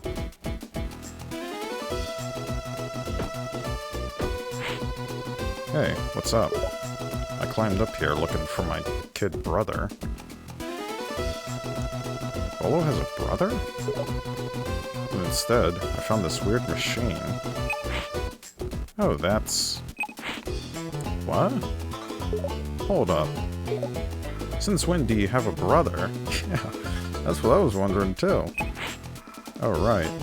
So, I moved back home after completing my fighter's training. ... This gross little baby had taken over my room. I want to see him. His name's Pongo. Pongo? Grandma said he was an oopsie delivery. Oopsie delivery. Oof. From the stork. I'll be honest. Wait, does that mean he's like a bastard child or something? An oopsie delivery? Because that sounds like... That sounds like, your parents may have dabbled in, you know what, I won't get into that. I'll be honest. I have no idea where babies come from. You'll learn one day, Bolo. Surely. Whatever it is, I'm staying far, far away from that place. You're trying to babysit and help Uncle at the same time? That sounds impossible. It is. He just keeps wandering off. Uncle or the baby? Both. Yep. Anyway, what do you make of this mechanical device? Excuse me. No idea. Whatever it is, looks like it's totally busted. If I had some spare parts, I could try and fix it.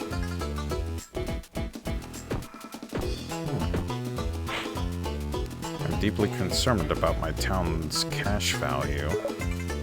Fishing is our trade, but the ocean is gone.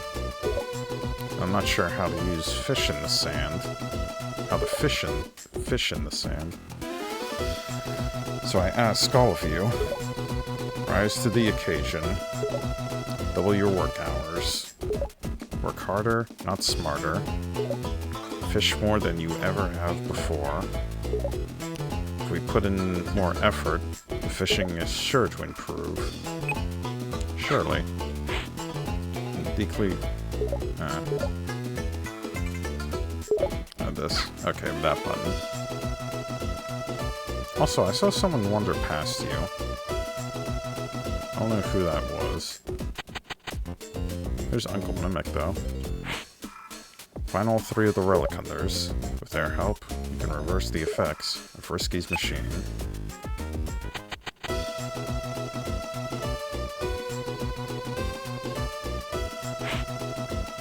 The more shampoo you buy, the faster and more powerful your hair will become. You should get some right away. Is the shop open? The shop is open again. Well, there's my answer. Okay. Howdy hey, lunch meat. When it comes to pre-owned goods, I've got a fat wagon full to dump right on ya. I got goodies galore and killer deals. She's a merchant now. Heart Veil. Consumable item. Okay, so this is the potion. The heal potion. Heart pack. Value pack containing 3 heart vials. Stock up and save. Value pack. Okay. I understand now. So this is the individual that I can buy, and this is the 3-pack, similar to the older games. Heart and magic. Okay, so this is the best one, because this is a duel. Both heart and magic. Exit candy. Consumable item that exits the current location. So is this like the fire flare, or the pirate flare from Pirate's Curse? Like, does it return me to town? Fireball. Attack at long range. Storm Puff. Storm Puff has always been useless. Pike Ball. Orbiting Pike Ball. Definitely my favorite. Pike Ball is definitely my favorite. Pants Ants. Spend magic to run faster. What? Spend magic. So is this like a speed boost? Vanish. Magical jar of Vanish cream. Take no damage for a time. Oh no. Is this some kind of invincibility thing you're giving me? Because I've done invincibility stuff within some of the previous Shantae games, and it's broken. I'm hoping this isn't the same.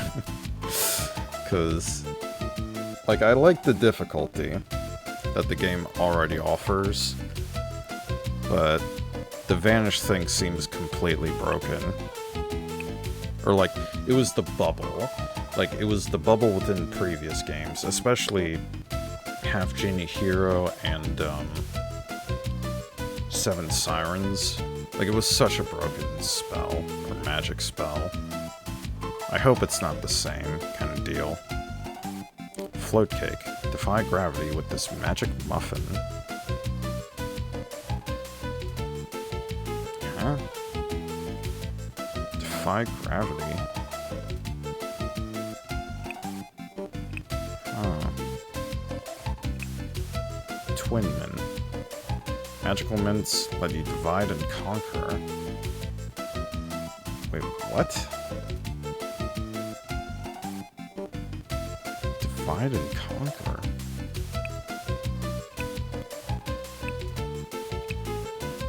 What do you mean by that? Magical object that makes gem drops increase. Okay, that is a bit more understandable. It just doubles my value, I'm assuming. Attract up. Dance upgrade. Suck up drops from further away. Okay, so that's an upgrade for Magnet. MP Saver. Magic upgrade. Cut your magic cost in half. Shampoo. Okay, so this is to help prevent magic use. And the shampoo is damage increase? Yeah, damage and speed. Okay. So there's some old stuff, like the heals. The exit candy seems to be similar to the Pirate's Flare. They have the old Fireball, Puff, and Ball. But this other stuff is new to me. The Pants Ants, Vanish, Float Cake, and Twinman. These four are new to me, because I don't understand them. And the upgrades seem to be the same. So I'm gonna get a, I'm probably gonna get a heal.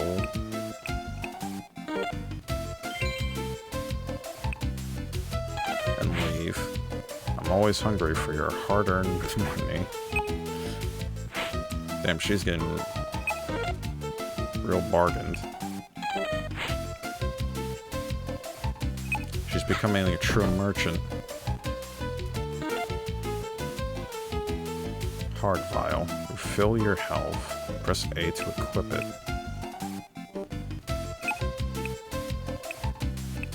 What is this now? Secret squids. You found one of 50.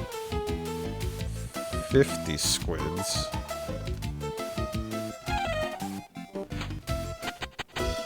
Okay.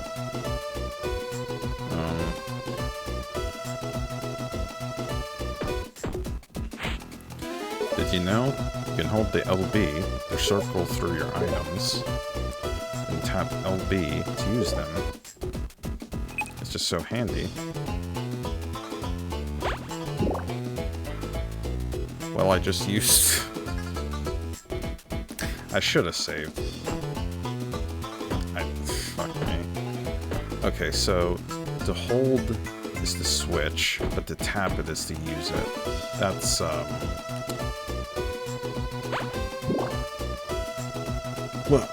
Whoa, hold up. I pressed B with that. Or, was it A? No, this is PlayStation, so... That was the right button.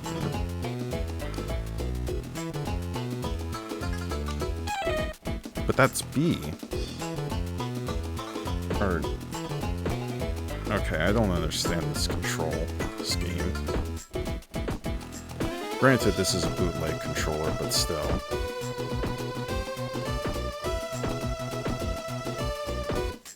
God damn it, let me up here.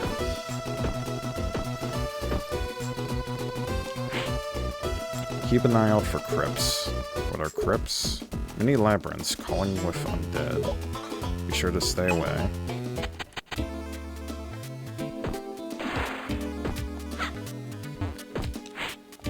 Welcome to the bathhouse. Okay, that's the same.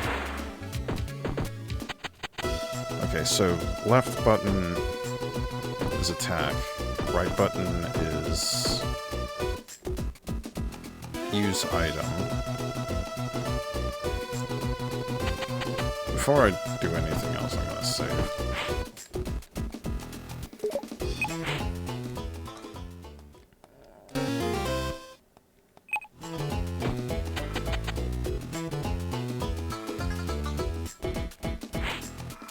Our town is in the wrong place. How could this happen?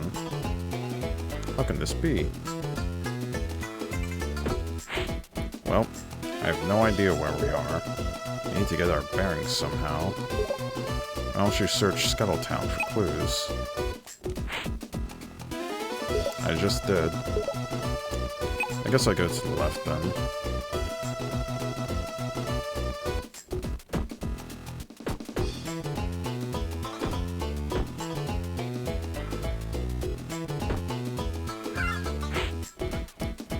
Poor friends.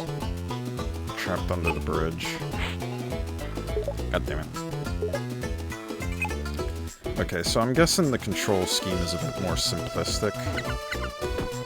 But I'm gonna have to get used to that. Whoa. What the heck?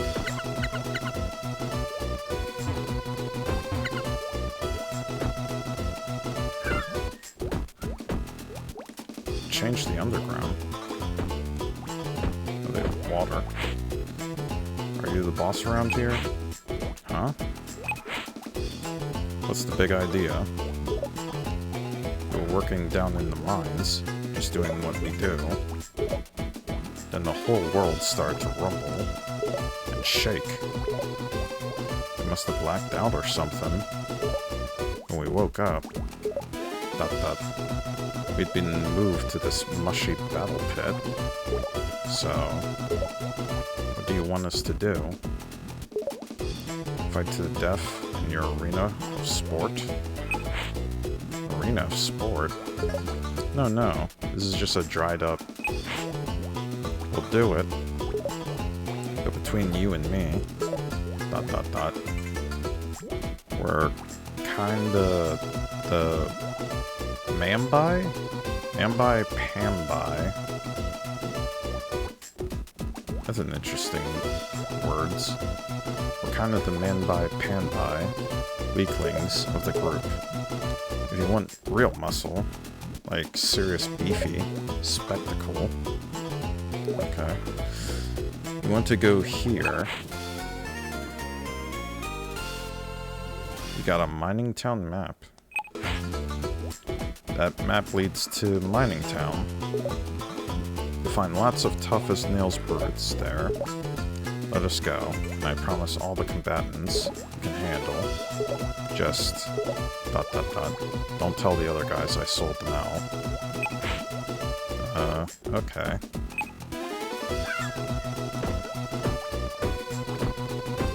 Hey, that one guy sold you out. Like, just wanted to let you know. Like, you're gonna be battle combatants. Just to let you know. Anyway, let me check the left side. Whoever you are, I refuse to battle for your amusement. Okay. I can't go up here.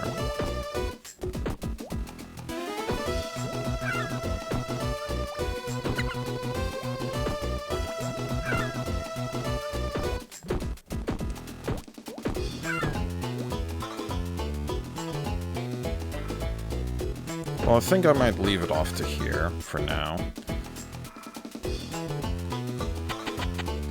Like, we can continue more tomorrow. I know this feels like a short. This feels short.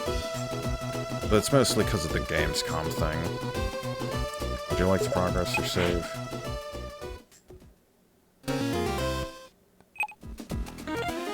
Alright. Yeah, I'm sure. We'll continue more of Shantae tomorrow. It feels short because of the Gamescom, like I said. I didn't think it would take that long.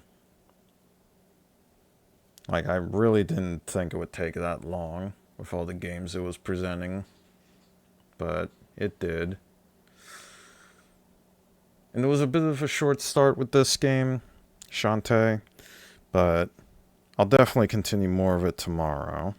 Because I've been looking forward to this game. And hopefully... Whoa. My phone. I was just checking it for a second.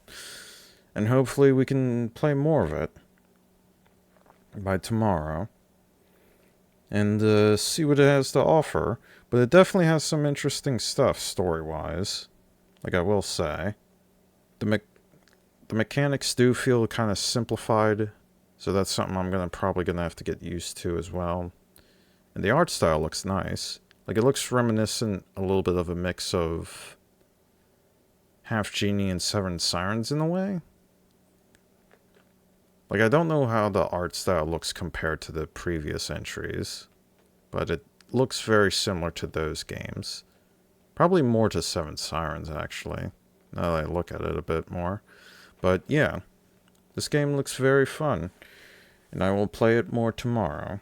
But I guess with all that being said, without further ado, I hope you all enjoyed the TheSoulman stream. Thank you all for watching. Thank you to all the followers. And I will see you all tomorrow. Bye-bye.